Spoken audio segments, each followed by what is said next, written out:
नमस्ते दोस्तों। आज हम फिर आपके लिए गौतम बुद्ध की सत्य घटनाओं पर आधारित कहानियां लाए हैं। तो आइए शुरू करते हैं। नमो बुद्धाय। राजा के यहाँ बुद्ध का जन्म हुआ। पिता ने ज्योतिषियों को बुलाकर भविष्य पूछा। उन्होंने कहा, या तो यह सम्राट होगा और या तो यह साधु होगा। एक तरह से देखा जाए तो सच्चा सम्राट भीतर से साधु ही होता है। जब ज्योतिषियों की भविष्यवाणी राजा ने सुनी तो वे घबरा गए कि मेरा बेटा साधु हो जाए, ऐसा ठीक नहीं होगा। राजा ने पूछा, कोई उपाय बताए, क्योंकि मैं चाहता हूं कि राजा का पुत्र राजा ही बने। ज्योतिषियों ने मैं कहा कि इसका लालन पालन व पूरा जीवन बड़ी सावधानी में बिताना होगा। अर्थात आपका पुत्र सिद्धार्थ कभी किसी बूढ़ी व्यक्ति को न देखे, कभी किसी बीमार व्यक्ति को न देखे और कभी किसी मरे हुए व्यक्ति को न देखे। जब तक ऐसा होगा तब तक वे राजा ही बने रहेंगे। अगर ऐसा नहीं हुआ तो वे साधु बन जाएंगे। राजा शुद्धोधन ने अपने पुत्र सिद्धार्थ के लिए बढ़िया से बढ़िया बड़े बड़े महल, अच्छे से अच्छा भोजन, दास दासियां और खाने पीने के सामान आदि वस्तुओं के ढेर लगा दिए। पिता ने पुत्र को सुख सुविधाओं में इतना उलझा दिया कि उसे बाहर का संसार याद ही नहीं आया। शुद्धोधन ने समझ लिया कि अब इतने सुखों के आगे साधु बनने का प्रश्न ही उपस्थित नहीं होता। वे निश्चिंत हो गए। राजा शुद्धोधन ने बिल्कुल पक्की व्यवस्था कर रखी थी कि उनका पुत्र सिद्धार्थ जीवन में कभी भी वृद्ध, बीमार और मृतक व्यक्ति को देख न सके, क्योंकि वे अपने पुत्र को खोना नहीं चाहते थे। सिद्धार्थ का जीवन ऐश्वर्य और सुख सुविधाओं में बीत रहा था। उनके जवान होने पर एक सुंदर कन्या यशोधरा से उनका विवाह हो गया। विवाह हो जाने पर शुद्धोधन की आधी चिंता मिट गई। अब तो शादी हो गई, अब कहां जाएगा? अब तो मेरा पुत्र बंधन में बंध गया है, अब उसके कहीं जाने का सवाल ही नहीं उठता। 1 वर्ष बाद बेटे का भी जन्म हो गया। उसका नाम राहुल रखा गया। अब राजा शुद्धोधन को बिल्कुल पक्का विश्वास हो गया कि अब यह कहीं नहीं जा सकता। एक दिन सिद्धार्थ ने कहा कि पिताजी, आज तक मैंने कभी अपनी राजधानी नहीं देखी, आपकी आज्ञा हो तो आज देखाऊं। राजा ने कहा, हाँ, अवश्य जाओ, अपना शहर देख कर आओ। एक सारथी को भी साथ में भेजा गया कि जाओ राजकुमार को राजधानी घुमा फिरा कर लाओ। फिर भी राजा ने चाक चौबंद इंतजाम कर रखा था कि कहीं चूक ना हो जाए। सिद्धार्थ के लिए राजधानी के प्रमुख मार्ग खूब सजाए गए थे, पर घूमते घूमते सिद्धार्थ ने थोड़ा उल्टा मार्ग ले लिया। वे उस मार्ग से गुजरने लगे जहां पर तैयारी नहीं थी, और आज उनको बहुत आश्चर्य हुआ जब पहली बार उन्होंने एक बूढ़े आदमी को देखा। कमर झुकी हुई, पूरी चमड़ी में झुर्रियां पड़ी थीं। वह परेशानी और दुख से बेहाल था। उसकी चाल बहुत धीमी थी। बूढ़ा की झुकी हुई कमर को देखकर सिद्धार्थ को एक झटका लगा और सारथी से उन्होंने पूछा, क्या एक दिन मैं भी बूढ़ा हो जाऊंगा? सारथी ने कहा, हाँ राजकुमार, हर व्यक्ति के जीवन में 3 अवस्थाएं आती हैं, बचपन, जवानी और बुढ़ापा। एक दिन तुम भी बुढ़ापे की अवस्था में जाओगे। हे राजकुमार, यह संसार का नियम है, चाहे गरीब हो या अमीर, सबका शरीर शिथिल अर्थात बूढ़ा होता है। राजकुमार सोच में पड़ गया। सारथी ने रथ को आगे बढ़ाया तो कुछ दूरी पर एक बीमार व्यक्ति मिला जो रोगों से घिरा हुआ था। उस पीड़ित व्यक्ति को देखकर राजकुमार का मन बहुत ही दुखी हुआ। राजकुमार ने पूछा, इसको क्या हुआ है? सारथी ने कहा, यह व्यक्ति बीमार है, इसलिए यह कराह रहा है। इस संसार में दुख और सुख दोनों हैं। यह है अपने अपने भाग्य की बात है कि कोई दुखी है और कोई सुखी है। क्या मैं भी कभी बीमार हो सकता हूं? सारथी ने कहा, आप ये विचार अभी छोड़ दें। समय बड़ा बलवान होता है। ये सारी बातें कर्मों पर निर्भर करती हैं। चाहे राजा हो या रंक, सुख दुख सब पर आते हैं। अगर शरीर में कोई रोग आना है तो वह आएगा। यह सब सुनकर राजकुमार सोच में पड़ गया। सारथी ने रथ को कुछ आगे बढ़ाया तो सामने से 4 कंधों के ऊपर एक अर्थी को जाते हुए देखा। राजकुमार ने ऐसा पहली बार देखा था। उसने सारथी से पूछा, यह क्या है? यह आदमी मर गया है, यह मुर्दा है। जो व्यक्ति मर जाता है उसको बांधकर श्मशान भूमि में ले जाते हैं, फिर वहां पर उसे जला दिया जाता है। राजकुमार ने कहा, क्या सबको मरना पड़ता है? हाँ, सबको मरना पड़ता है। यह मृत्युलोक है। जो जन्म लेता है उसे कभी कभी अवश्य ही मरना पड़ता है। तो इसका मतलब यह हुआ कि ठीक इसी तरह से एक दिन मुझे भी मरना होगा। मेरी देह भी मुर्दा होगी और मुझको भी 4 कंधों पर उठाकर ले जाया जाएगा। मुझको भी ऐसे ही रस्सियों से बांधा जाएगा। मेरे भी आगे पीछे घर के सदस्य रोएंगे, तड़पेंगे, और जिस संसार को मैंने इकट्ठा किया है वह सारा का सारा मुंह से छूट जाएगा। इसका मतलब यह हुआ कि क्या एक दिन मैं भी मर जाऊंगा? क्या एक दिन यशोधरा भी मर जाएगी? क्या एक दिन मेरा राहुल भी मर जाएगा? सारथी ने कहा, हाँ राजकुमार, एक दिन मैं भी मरूंगा, आप भी मरेंगे, यशोधरा भी मरेंगी और राहुल भी मरेगा, क्योंकि यह सब मरने के लिए ही पैदा होते हैं। उस रात सिद्धार्थ सो न सके। सोचने लगे कि क्या संसार में इतना दुख है, रोग है, बुढ़ापा है, और ऐसे में मैं खा पी कर कैसे जी सकता हूं? नहीं नहीं, ऐसा मुझसे नहीं हो सकता। मुझे खोजना होगा उस तत्व को जो दुख, शक, पीड़ा और शोक से रहित हो, जो भय, भ्रम और भूल से परे हो, जो अनंत आनंद से भरा हो, जिसे पाकर फिर और कुछ पाने की इच्छा ना हो। सिद्धार्थ वैराग्य के शिखर तक पहुंच चुके थे। बस उसी रात को उन्होंने घर छोड़ दिया। सारथी से कहा कि नगर की सीमा से दूर ले चलो। नगर के बाहर पहुंचकर सारथी को लौटा दिया। फिर कई दिनों तक वन में चलते गए। एक घने पीपल के वृक्ष के नीचे आसन लगाकर ध्यान में लीन हो गए। एक बार की बात है, प्रदेश में अकाल पड़ा। यह देखकर गौतम बुद्ध को बड़ा दुख हुआ। उन्होंने लोगों से कहा कि बहुत से लोग अन्न और वस्त्र के लिए तरस रहे हैं। उनकी सहायता करना हर मनुष्य का धर्म है। आप लोगों से जो कुछ बने वह दान करें। बुद्ध का उपदेश सुनकर सब लोग बिना दिए अपने अपने घर चले गए। एक गरीब व्यक्ति बैठा ही रहा।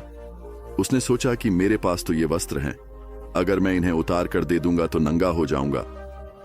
उसने फिर से सोचा कि मनुष्य बिना वस्त्र के पैदा होता है और बिना वस्त्र के ही चला जाता है। न जाने कितने साधु सन्यासी बिना वस्त्र के रहते हैं, फिर मैं बिना वस्त्र के क्यों नहीं रह सकता? उसने अपने वस्त्र उतारकर बुद्ध को दे दिए। भगवान बुद्ध ने उसे आशीर्वाद दिया। वह प्रसन्न होकर घर की ओर चल पड़ा। वह खुशी से चिल्लाकर कह रहा था, मैंने अपने आधे मन को जीत लिया है। तभी सामने से राजा की सवारी आ रही थी। उस गरीब की बात सुनकर राजा ने उसे अपने पास बुलाया और पूछा कि तुमने आधे मन को कैसे जीता है? उस गरीब ने कहा कि भगवान बुद्ध दुखियों के लिए दान मांग रहे थे। यह सुनकर मैंने अपने वस्त्र उतार दिए।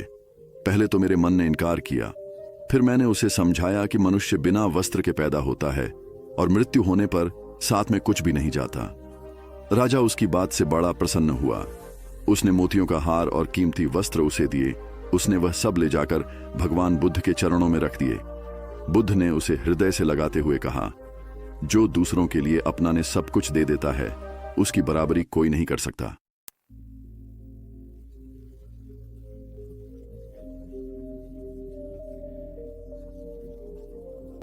महाराज, मेरे पास श्रद्धा का बीज, तपस्या रूपी वर्षा, प्रजा रूपी जोत और हल है।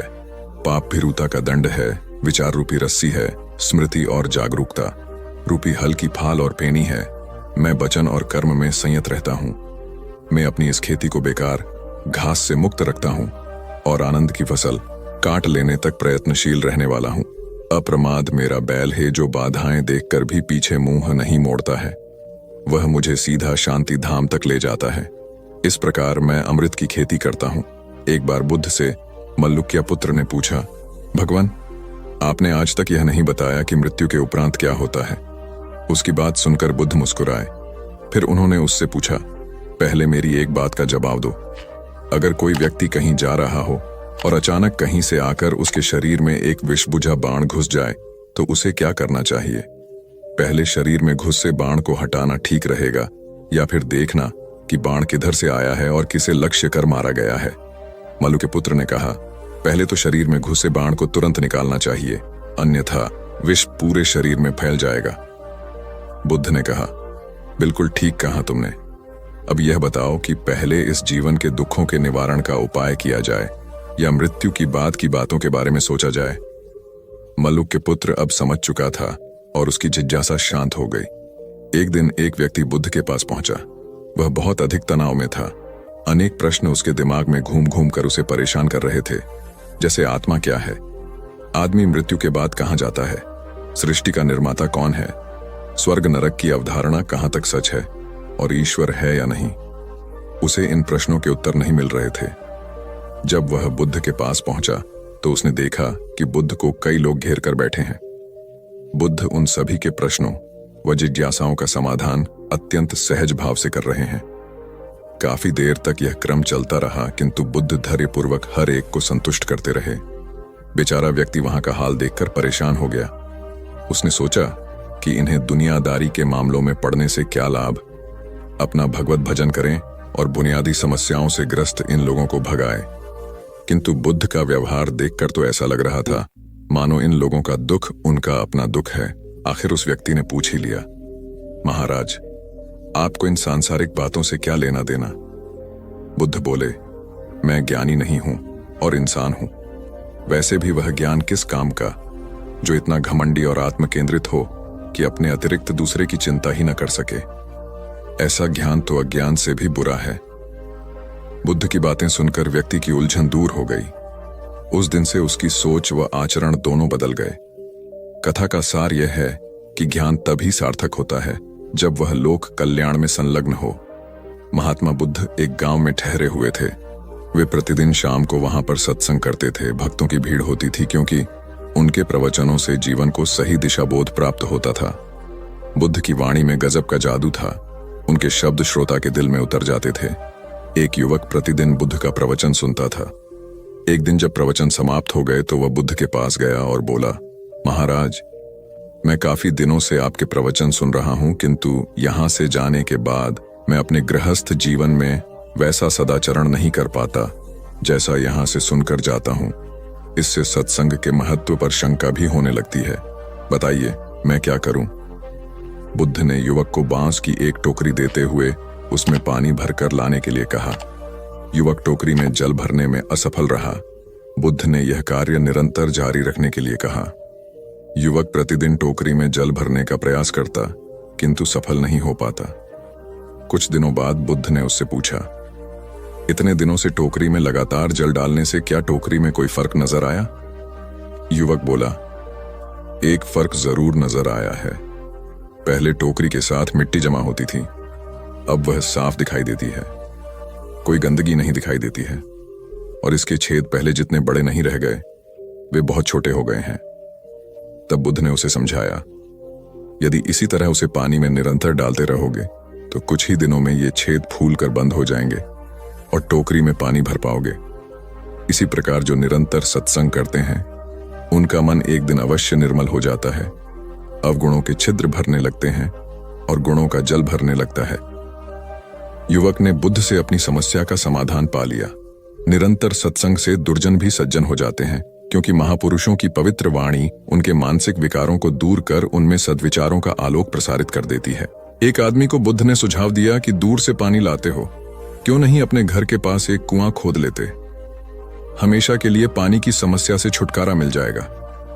सलाह मानकर उस आदमी ने कुआं खोदना शुरू किया, लेकिन 7-8 फीट खोदने के बाद उसे पानी तो क्या, गीली मिट्टी का भी चिन्ह नहीं मिला। उसने वह जगह छोड़कर दूसरी जगह खुदाई शुरू की, लेकिन 10 फीट खोदने के बाद भी उसमें पानी नहीं निकला। उसने फिर तीसरी जगह कुआं खोदना शुरू किया, लेकिन यहां भी उसे निराशा ही हाथ लगी। इस क्रम में उसने 8-10 फीट के 10 कुएं खोद डाले, लेकिन पानी कहीं नहीं मिला। वह निराश होकर बुद्ध के पास गया। उसने बुद्ध को बताया कि मैंने 10 कुएं खोद डाले, मगर पानी एक में भी नहीं निकला। बुद्ध को आश्चर्य हुआ। वे स्वयं चलकर उस स्थान पर आए जहां उसने 10 गड्ढे खोदे हुए थे। बुद्ध ने उन गड्ढों की गहराई देखी और सारा माजरा समझ गए। फिर वे बोले, 10 कुएं खोदने की बजाय एक कुएं में ही तुम अपना सारा परिश्रम लगाते तो पानी कब का मिल गया होता। तुम सब गड्ढों को बंद कर दो, केवल एक को गहरा करते जाओ, पानी निकल आएगा। उसने बुद्ध की बात मानकर ऐसा ही किया। परिणाम स्वरूप कुआं पूर्ण होते ही पानी निकल आया। सबने भगवान बुद्ध की जय जयकार की। धन्ना सेठ के पास 7 पुश्तों के पालन पोषण जितना धन था। उसका व्यापार चारों तरफ फैला हुआ था, किंतु फिर भी उसका मन अशांत रहता था। कभी धन की सुरक्षा की चिंता तो कभी व्यापारिक प्रतिस्पर्धा में आगे निकलने का तनाव। चिंता और तनाव के कारण वह अस्वस्थ रहने लगा। उसके मित्र ने उसकी गिरती दशा देखी तो उसे बुद्ध के पास जाने की सलाह दी। सेठ बुद्ध के पास पहुंचा और अपनी समस्या बताई। बुद्ध ने उसे सांत्वना देते हुए कहा, तुम घबराओ मत, तुम्हारा कष्ट अवश्य दूर होगा, बस तुम यहाँ कुछ दिन रहकर ध्यान किया करो। बुद्ध के कहे अनुसार सेठ ने रोज ध्यान करना शुरू कर दिया, किंतु सेठ का मन ध्यान में नहीं लगा। वह जैसे ही ध्यान करने बैठता उसका मन फिर अपनी दुनिया में चला जाता। उसने बुद्ध को यह बात बताई, किंतु बुद्ध ने कोई उपाय नहीं बताया। थोड़ी देर बाद जब सेठ बुद्ध के साथ वन में सायंकालीन भ्रमण कर रहा था तो उसके पैर में एक कांटा चुभ गया। वह दर्द के मारे कराहने लगा। बुद्ध ने कहा, बेहतर होगा कि तुम जी खड़ा कर कांटे को निकाल दो, तब इस दर्द से मुक्ति मिल जाएगी। सेठ ने मन कड़ाकर कांटा निकाल दिया। उसे चैन मिल गया।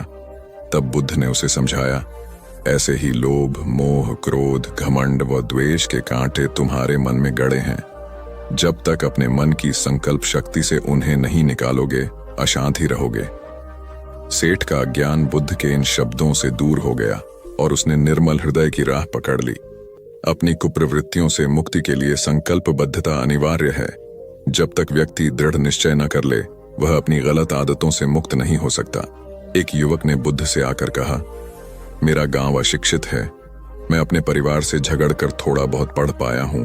आगे और पढ़ना चाहता हूं, किंतु सभी रोक रहे हैं। घर के लोग सोचते हैं कि खेती में खूब पैसा है और उसके लिए किसी शिक्षा की आवश्यकता नहीं है। यही सोच गांव वालों की भी है। कृपया आप मेरे गांव चलकर वहां शिक्षा का प्रसार करवाइए। बुद्ध युवक की बात मानकर गांव आ गए। धर्म भीरू ग्रामीणों ने बुद्ध का सत्कार किया और रोज उनके प्रवचन सुनने आने लगे। बुद्ध जब भी शिक्षा का महत्व बताते, ग्रामीण विरोधी मत रखते। एक दिन एक महिला अपने 5 साल के बच्चे के लिए पूछने लगी कि उसे किस उम्र से शिक्षा दिलवाए।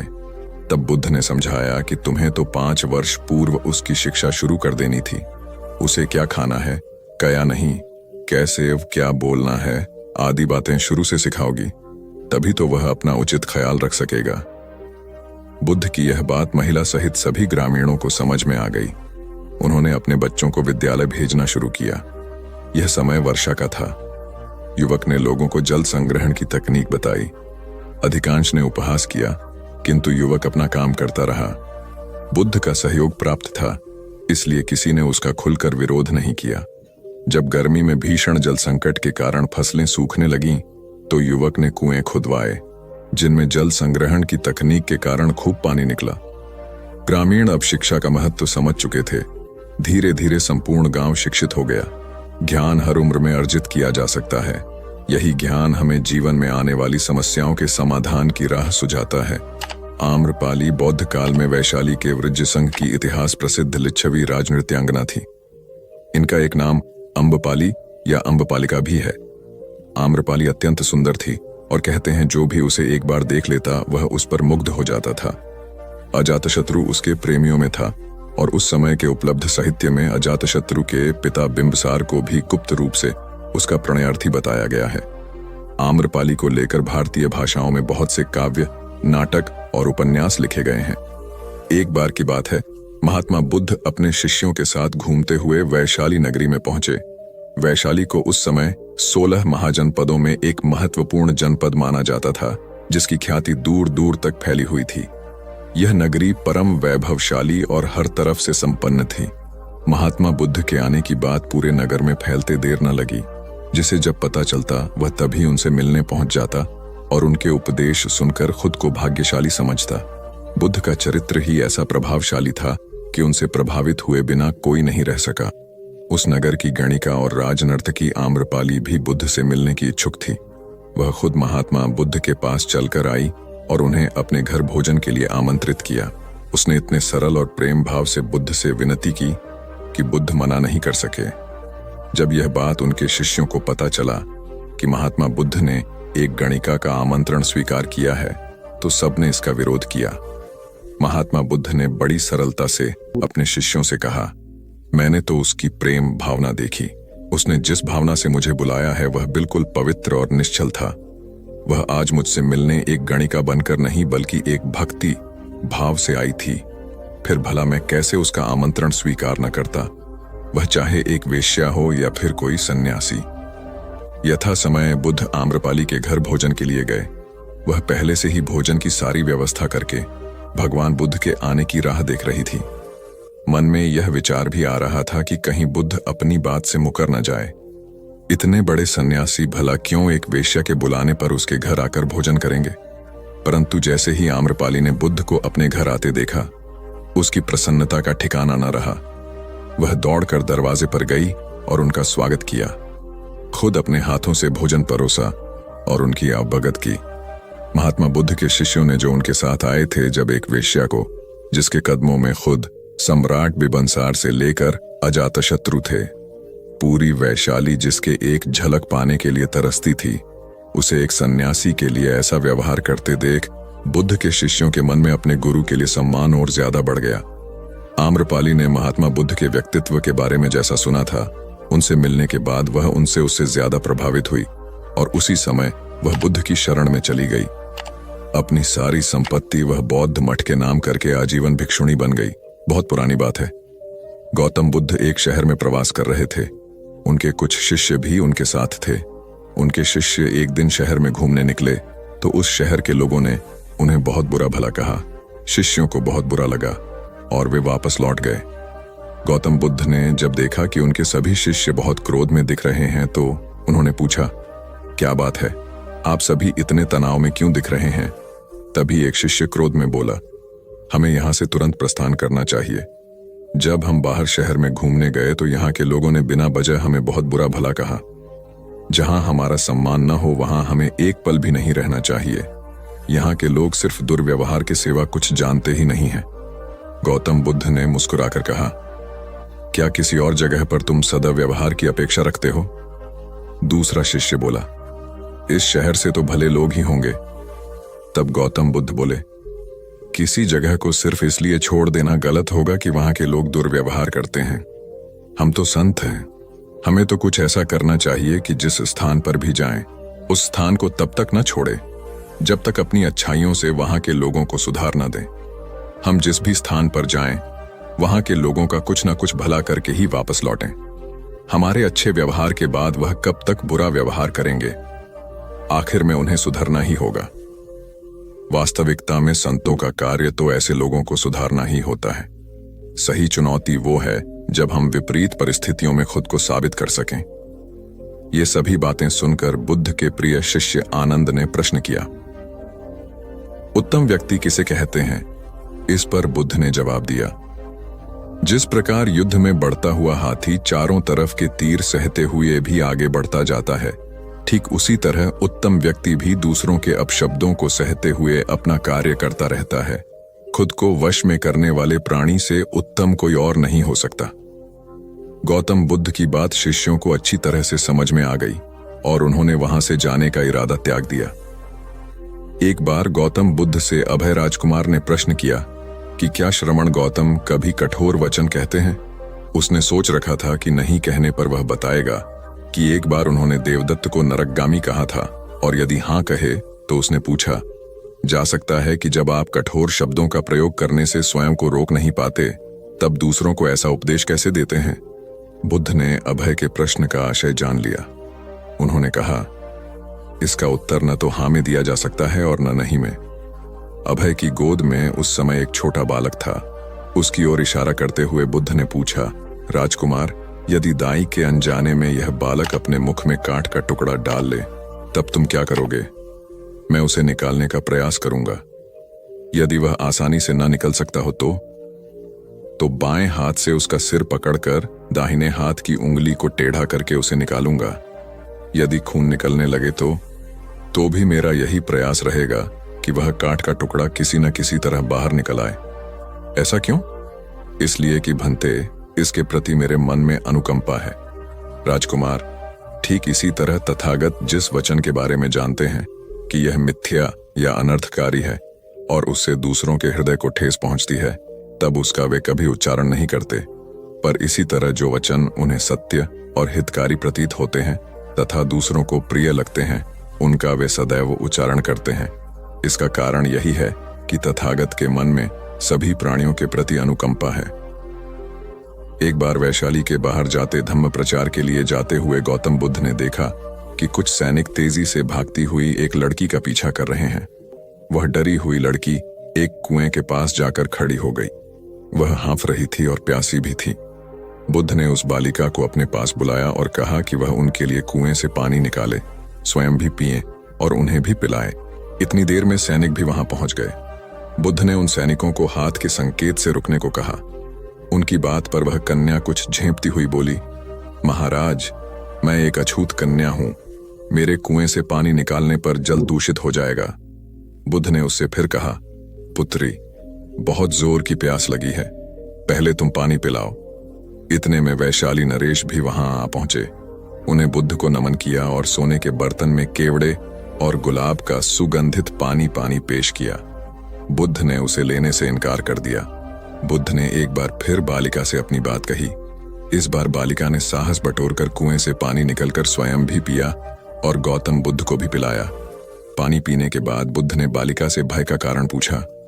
कन्या ने बताया, मुझे संयोग से राजा के दरबार में गाने का अवसर मिला था। राजा ने मेरा गीत सुन मुझे अपने गले की माला पुरस्कार में दी, लेकिन उन्हें किसी ने बताया कि मैं अछूत कन्या हूं। यह जानते ही उन्होंने अपने सिपाहियों को मुझे कैद खाने में डाल देने का आदेश दिया। मैं किसी तरह उनसे बचकर यहां तक पहुंची थी। इस पर बुद्ध ने कहा, सुनो राजन, यह कन्या अछूत नहीं है, आप अछूत हैं।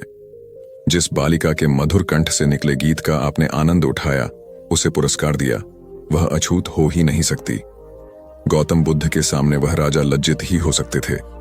भगवान बुद्ध देव और मनुष्यों के शास्त्र थे, परंतु सबसे पहले वह मनुष्य थे। मनुष्य बढ़कर देवता बनता है, यह प्राचीन मान्यता थी। आज भी हम मनुष्यत्व के ऊपर देवत्व की बात करते हैं, परंतु बुद्ध ने इस क्रम को पलट दिया। उन्होंने कहा, यह जो मनुष्यता है वही देवताओं का सुगति प्राप्त करना कहलाती है।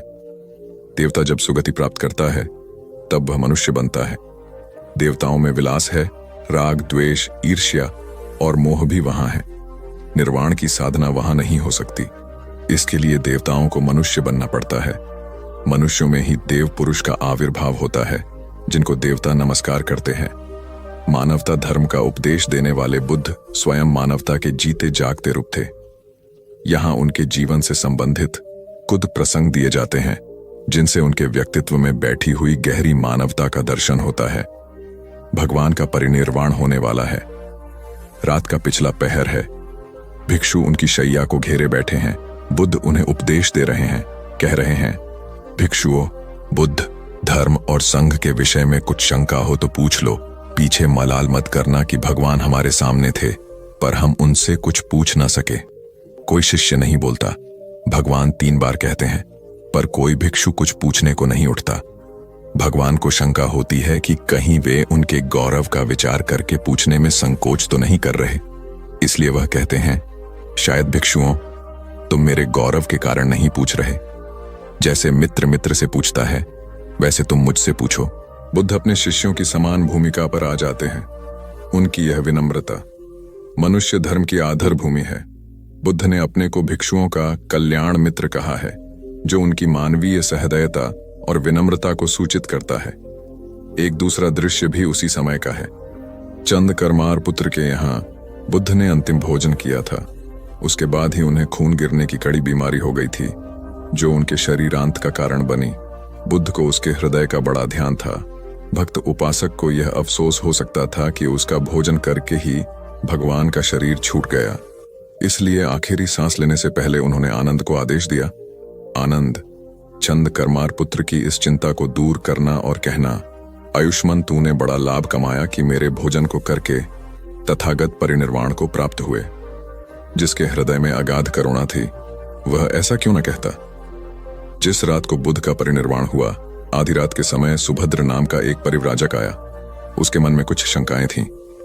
आनंद ने उसे यह कहकर रोक दिया, उन्हें हैरान मत करो, वह थके हुए हैं। भगवान ने आनंद की बात सुन ली। उन्होंने आनंद से कहा, नहीं आनंद, सुभद्र को मना मत करो, मेरे पास आने दो। वह परम ज्ञान की इच्छा से पूछना चाहता है, हैरान करने की उसकी इच्छा नहीं है। पूछने पर जो मैं उसे कहूंगा वह उसे जल्दी ही समझ लेगा। मध्य रात्रि में, उस अवस्था में सुभद्र की तथागत से उपदेश सुनने का सौभाग्य मिल गया। एक बड़ी दुखियारी स्त्री थी। पति, पुत्र, परिवार सब उसका नष्ट हो गया था। मारे दुख के वह पागल हुई फिरती थी। कपड़े पहनने का भी उसे होश न था।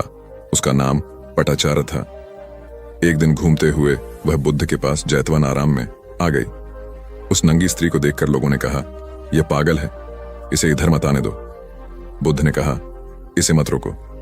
जैसे ही वह पास आई, बुद्ध ने कहा, भगिनी, स्मृति लाभ कर, स्त्री को कुछ होश आया।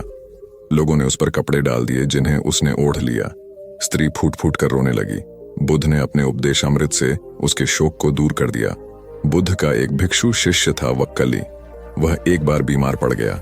उसने अपने एक साथी भिक्षु के द्वारा भगवान का दर्शन करने की अपनी इच्छा उन तक पहुंचवाई। भगवान उसकी इच्छा पूरी करने उसके पास गए। दूर से भगवान को आता देखकर वक्कली उनका सम्मान करने और उनको आसन देने के लिए चारपाई से उठने की चेष्टा करने लगा। भगवान ने उसे यह कहकर रोक दिया कि अलग आसन तैयार है, उसके हिलने डुलने की आवश्यकता नहीं है, और वह बिछे आसन पर बैठ गए। वक्कली ने उसकी वंदना करते हुए कहा, आपके दर्शन की मेरी बड़ी इच्छा थी, आपने कृपा करके उसे पूरा कर दिया। बुद्ध ने कोमल स्वर में कहा, वक्कली शांत हो जा, तेरी जैसी गंदी काया है वैसी ही मेरी है। वक्कली, इस गंदी काया को देखने से क्या लाभ? जो धर्म को देखता है वह मुझे देखता है, जो मुझे देखता है वह धर्म को देखता है। भगवान बुद्ध गृहस्थों के प्रति बड़ी सहानुभूति रखते थे। एक बार सुप्रवासा नामक स्त्री के बच्चा होने वाला था और वह असहा वेदना से पीड़ित थी। उसने अपने पति के द्वारा बुद्ध के चरणों में प्रणाम अर्पित करवाया। भगवान ने उसे आशीर्वाद देते हुए कहा, कोलिय पुत्री सुप्रवास, सुखी हो जाए, चंगी हो जाए, सुखी और चंगी होकर बिना किसी कष्ट के वह पुत्र प्रसव करे। ब्राह्मणों के साथ भी उनकी पूरी सहानुभूति थी, जैसे कि विश्व के सभी प्राणियों के साथ उनकी पूरी सहानुभूति थी। बावरी नामक ब्राह्मण के एक शिष्य ने जब अपने गुरु की ओर से भगवान के चरणों में प्रणाम निवेदन किया तो भगवान ने आशीर्वाद देते हुए कहा, शिष्यों सहित बावरी ब्राह्मण सुखी हो, माणवक तुम भी सुखी हो, चिरजीवी हो। बुद्ध के पास छोटा बड़ा जो भी जाता था वह उससे कहते थे, आओ तुम्हारा स्वागत है। भगवान अपनी अंतिम यात्रा में पावा और कुसीनारा के बीच जा रहे थे। रास्ते में उन्हें पुक्कुस मल्लपुत्र नामक व्यापारी मिला। उसने उन्हें एक दुशाला भेंट किया, परंतु भगवान उसे अकेले कैसे आंटते? वह अपने शिष्य आनंद को सम्मानित करना चाहते थे। उन्होंने कहा, पुक्कुस, दुशाले के एक भाग को मुझे ओढ़ा दे, दूसरे को आनंद को। पुक्कुस ने ऐसा ही किया। भूल करने वालों के प्रति भी बुद्ध की अनुकंपा का पार न था। एक बार एक ब्राह्मण ने भगवान को वेरंजा में वर्षावास करने का निमंत्रण दिया। भगवान वहां गए, लेकिन वह ब्राह्मण बहुधंधी था। उसने उनकी कुछ भी सुध बुध नहीं ली। बुद्ध को बड़ा कष्ट हुआ। उन्हें 3 महीने तक कुटा हुआ जौ रोज खाना पड़ था, क्योंकि उस समय वेरंजा में अकाल पड़ रहा था और वह भी उनको और उनके शिष्यों को घोड़ों के व्यापारियों से मिलता था। इतना होने पर भी वर्षावास की समाप्ति पर भगवान बुद्ध अन्यत्र जाने से पूर्व वेरंजा जाकर ब्राह्मण को आशीर्वाद देना नहीं भूले। भगवान बुद्ध के जीवन में ऐसी अनंत घटनाएं मिलती हैं। उनमें हमें उनकी मानवता के दर्शन होते हैं। उनके जीवन में कोमलता की पराकाष्ठा थी और उनकी वाणी में अपर्वु माधुर्य था जो सबको अपनी ओर खींचता था। उनके मुंह से क्रोध भरा शब्द कभी नहीं निकलता था। वह मनुष्य थे, परंतु मनुष्य की दुर्बलताओं से ऊपर उठ चुके थे। उनके व्यक्तित्व में मानवता की शुभ ज्योत्सना धर्म की स्थिति बनकर चमकी। महात्मा बुद्ध एक बार एक गांव से गुजरे। वहां के कुछ लोग उनसे शत्रुता रखते थे। उन्होंने उन्हें रास्ते में घेर लिया, बेतहाशा गालियां देकर अपमानित करने लगे। बुद्ध सुनते रहे। जब वे थक गए तो बोले, आपकी बात पूरी हो गई हो तो मैं जाऊं। वे लोग बड़े हैरान हुए। उन्होंने कहा, हमने तो तुम्हें गालियां दी, तुम क्रोध क्यों नहीं करते? बुद्ध बोले, तुमने देर कर दी। अगर 10 साल पहले आए होते तो मैं भी तुम्हें गालियां देता। तुम बेशक मुझे गालियां दो, लेकिन मैं अब गालियां लेने में असमर्थ हूं। सिर्फ देने से नहीं होता, लेने वाला भी तो चाहिए। जब मैं पहले गांव से निकला था तो वहां के लोग भेंट करने मिठाइयां लाए थे, लेकिन मैंने नहीं ली क्योंकि मेरा पेट भरा था। वे उन्हें वापस ले गए। बुद्ध ने थोड़ा रुककर कहा, जो लोग मिठाइयां ले गए उन्होंने मिठाइयों का क्या किया होगा? एक व्यक्ति बोला, अपने बच्चों, परिवार और चाहने वालों में बांटी होंगी। बुद्ध बोले, तुम जो गालियां लाए हो उन्हें मैंने नहीं लिया, क्या तुम इन्हें भी अपने परिवार और चाहने वालों में बांटोगे? बुद्ध के सारे विरोधी शर्मिंदा हुए और वे बुद्ध के शिष्य बन गए। एक बार महात्मा बुद्ध किसी गांव में गए। वहां एक स्त्री ने उनसे पूछा कि आप तो किसी राजकुमार की तरह दिखते हैं, आपने युवावस्था में गेरुआ वस्त्र क्यों धारण किया है? बुद्ध ने उत्तर दिया कि मैंने 3 प्रश्नों के हल ढूंढने के लिए संन्यास लिया है। बुद्ध ने कहा, हमारा शरीर युवा और आकर्षक है, लेकिन यह वृद्ध होगा, फिर बीमार होगा और अंत में यह मृत्यु को प्राप्त हो जाएगा। मुझे वृद्धावस्था, बीमारी और मृत्यु के कारण का ज्ञान प्राप्त करना है। बुद्ध की बात सुनकर स्त्री बहुत प्रभावित हो गई और उसने उन्हें भोजन के लिए आमंत्रित किया। जैसे ही ये बात गांव के लोगों को मालूम हुई तो सभी ने बुद्ध से कहा कि वे उस स्त्री के यहाँ न जाएं, क्योंकि वह स्त्री चरित्रहीन है। बुद्ध ने गांव के सरपंच से पूछा कि क्या यह बात सही है। सरपंच ने भी गांव के लोगों की बात में सहमति जताई। तब बुद्ध ने सरपंच का एक हाथ पकड़कर कहा कि अब ताली बजाकर दिखाओ। इस पर सरपंच ने कहा कि यह असंभव है, एक हाथ से ताली नहीं बज सकती।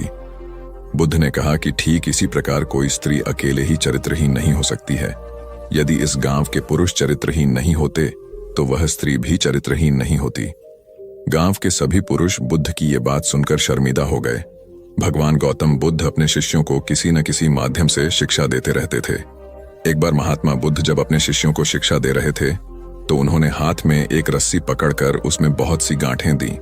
उसके पश्चात महात्मा बुद्ध ने वहां पर उपस्थित शिष्यों से प्रसन्न पूछा, क्या यह रस्सी वैसी ही है जैसी गांठें लगाने से पहले थी? एक शिष्य ने महात्मा बुद्ध के प्रश्न का उत्तर दिया। वह कहने लगा कि गुरुजी, एक दृष्टिकोण से देखें तो यह रस्सी वैसी ही है जैसी पहले थी, लेकिन अगर दूसरे दृष्टिकोण से देखें तो रस्सी में 3 गांठें पड़ चुकी हैं। इसलिए देखने में इसका स्वरूप कुछ बदल चुका है, लेकिन एक सत्य यह भी है कि बाहर से देखने पर चाहे इसका स्वरूप बदल चुका है, लेकिन भीतर से इसके बुनियादी रूप से यह पहले के जैसी ही है। शिष्य का उत्तर सुनकर महात्मा बुद्ध संतुष्ट हो गए। उसके पश्चात महात्मा बुद्ध ने कहा, मैं रस्सी की इन गांठों को खोल देता हूं। महात्मा बुद्ध रस्सी के दोनों सिरों को पूरी ताकत से खींचने लगे। फिर उन्होंने शिष्यों से प्रश्न किया कि क्या इससे गांठें खुल जाएंगी? इस शिष्य ने तुरंत उत्तर दिया, नहीं नहीं, इससे तो गांठें और अधिक कस जाएंगी। यह सुनकर महात्मा बुद्ध ने पुनः एक प्रश्न किया, इन गांठों को खोलने का क्या समाधान होना चाहिए? शिष्य तुरंत बोला, गुरुजी, हमें इन गांठों को ध्यान से देखना चाहिए कि इसकी गांठें कैसे लगाई गई हैं। उसके पश्चात इनको खोलने का प्रयत्न करना चाहिए। शिष्य का उत्तर सुनकर महात्मा बुद्ध मुस्कुराते हुए बोले कि जीवन का यही सूत्र मैं आप लोगों को समझाना चाहता हूं। आप जीवन में जब कभी भी किसी समस्या में फंसे तो सबसे पहले उस समस्या का कारण ढूंढे और फिर उसका निवारण करें। व्यवहारिक जीवन में लोग समस्या का कारण जाने बिना ही उसका समाधान ढूंढने की कोशिश करते हैं, जिस कारण उनको उचित परिणाम नहीं मिल पाता। महात्मा बुद्ध शिष्य को कहने लगे कि बहुत से लोग मुझसे पूछते हैं कि आपने क्रोध को कैसे समाप्त करें, लेकिन कभी किसी ने यह नहीं पूछा कि मुझे क्रोध क्यों आता है। ऐसे ही लोग मुझसे पूछते हैं कि अहंकार को कैसे समाप्त करूं, लेकिन कोई यह जानने की कोशिश नहीं करता कि आखिर अहंकार का बीज उनके अंदर कैसे उत्पन्न हुआ। जैसे रस्सी में गांठें लगाने के बाद भी उसका वास्तविक स्वरूप नहीं बदलता, वैसे ही व्यक्ति में चाहे जैसे भी अवगुण पैदा हो जाए, उसके अंदर की अच्छाई कभी समाप्त नहीं होती। जैसे हम धैर्य से रस्सी की गांठों को ध्यान से देखकर खोल सकते हैं, वैसे ही जीवन में आने वाले विकारों और समस्याओं का हल हम ढूंढ सकते हैं। अगर जीवन में किसी भी तरह की कोई समस्या उत्पन्न हुए है तो उसके कारण को ध्यान से समझने पर उसका निवारण भी स्वतः मिलने लगते हैं। दुनिया में जो तरक्की हो रही है या देश में कोई तरक्की करता है तो उसे जरूर देखना चाहिए, चाहे घर की टीम हो या बाहरी लोगों को मिलाकर बनाई हुई हो। जहां जहां अच्छे समूह बन गए वहां वहां तरक्की हो गई। ऐसा ही देखा गया है।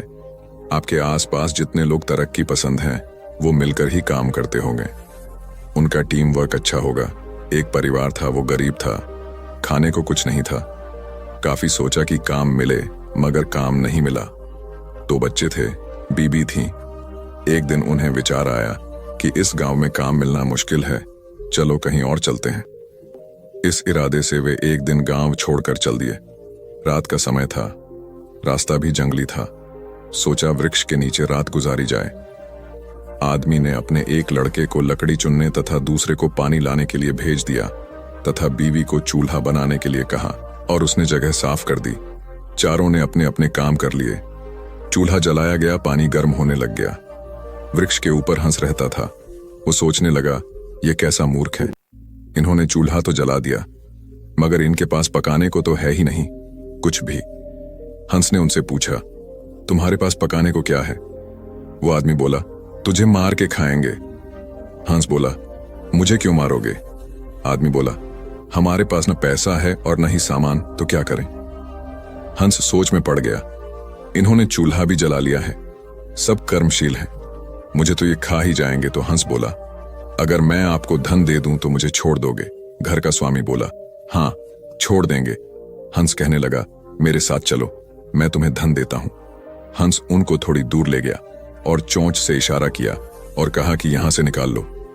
उन्होंने गड्ढा खोदा और वहां से धन निकाल लिया। हंस का धन्यवाद करके वापस अपने गांव आ गए और एक ही दिन में खूब मौज से रहने लग गए। अब उनके घर में किसी चीज की कमी नहीं थी। पड़ोसी ने देखा कि इस परिवार के पास ऐसी कौन सी चीज आ गई जो इनके पास इतना कुछ आ गया। उसने छोटे लड़के को बुलाकर सारी बात पूछ ली कि पैसा कहां से आया है। उनके भी 2 बच्चे थे, उन्होंने भी ऐसी योजना बनाई और चल दिए। उन्होंने उसी वृक्ष के नीचे डेरा लगा लिया। आदमी ने अपने बड़े लड़के को कहा, लकड़ी लाओ, तथा छोटे लड़के को पानी लाने के लिए कहा, परंतु दोनों आनाकानी करने लगे। बीबी ने भी कहा कि मैं थक चुकी हूं। जैसे जैसे पानी लकड़ी इकट्ठी हो गई और पानी गर्म होने लगा, हंस फिर आया और बोला, तुम्हारे पास खाने को तो नहीं है, तो फिर पानी गर्म कर रहे हो? आदमी बोला, तुझे मारकर खाएंगे। हंस मुस्कुरा उठा और बोला, मारने वाले तो 3 दिन पहले आए थे, तुम अपना समय खराब मत करो, घर जाओ, तुम मुझे क्या मरोगे? तुम तो आपस में ही लड़ रहे हो। जिन्होंने दूसरों को जितना होता है वे खुद नहीं लड़ते। संसार का नियम भी ऐसा ही है। जिन लोगों ने तरक्की करनी है वे मिलकर चलते हैं, और आज भी संसार में उनका ही बोल बाला है। जो आपसी तालमेल में रहते हैं वे ही समाज रूपी हंस को जीत सकते हैं। एक बार अकबर ने बीरबल से कहा, मुझे परमात्मा दिखा दो। राजा का हुक्म था। बीरबल बहुत परेशान था कि परमात्मा को कैसे राजा को दिखाए। इसी विचार को लेकर बीरबल छुट्टी पर चला गया और उदास रहने लगा। एक दिन परिवार में चर्चा हुई। उदासी का कारण पूछा गया तो बीरबल ने बता दिया कि राजा ईश्वर के दर्शन करना चाहते हैं। बीरबल का बेटा बोला, कल सुबह मुझे आप साथ ले जाएं, मैं अपने आप राजा को दर्शन करा दूंगा।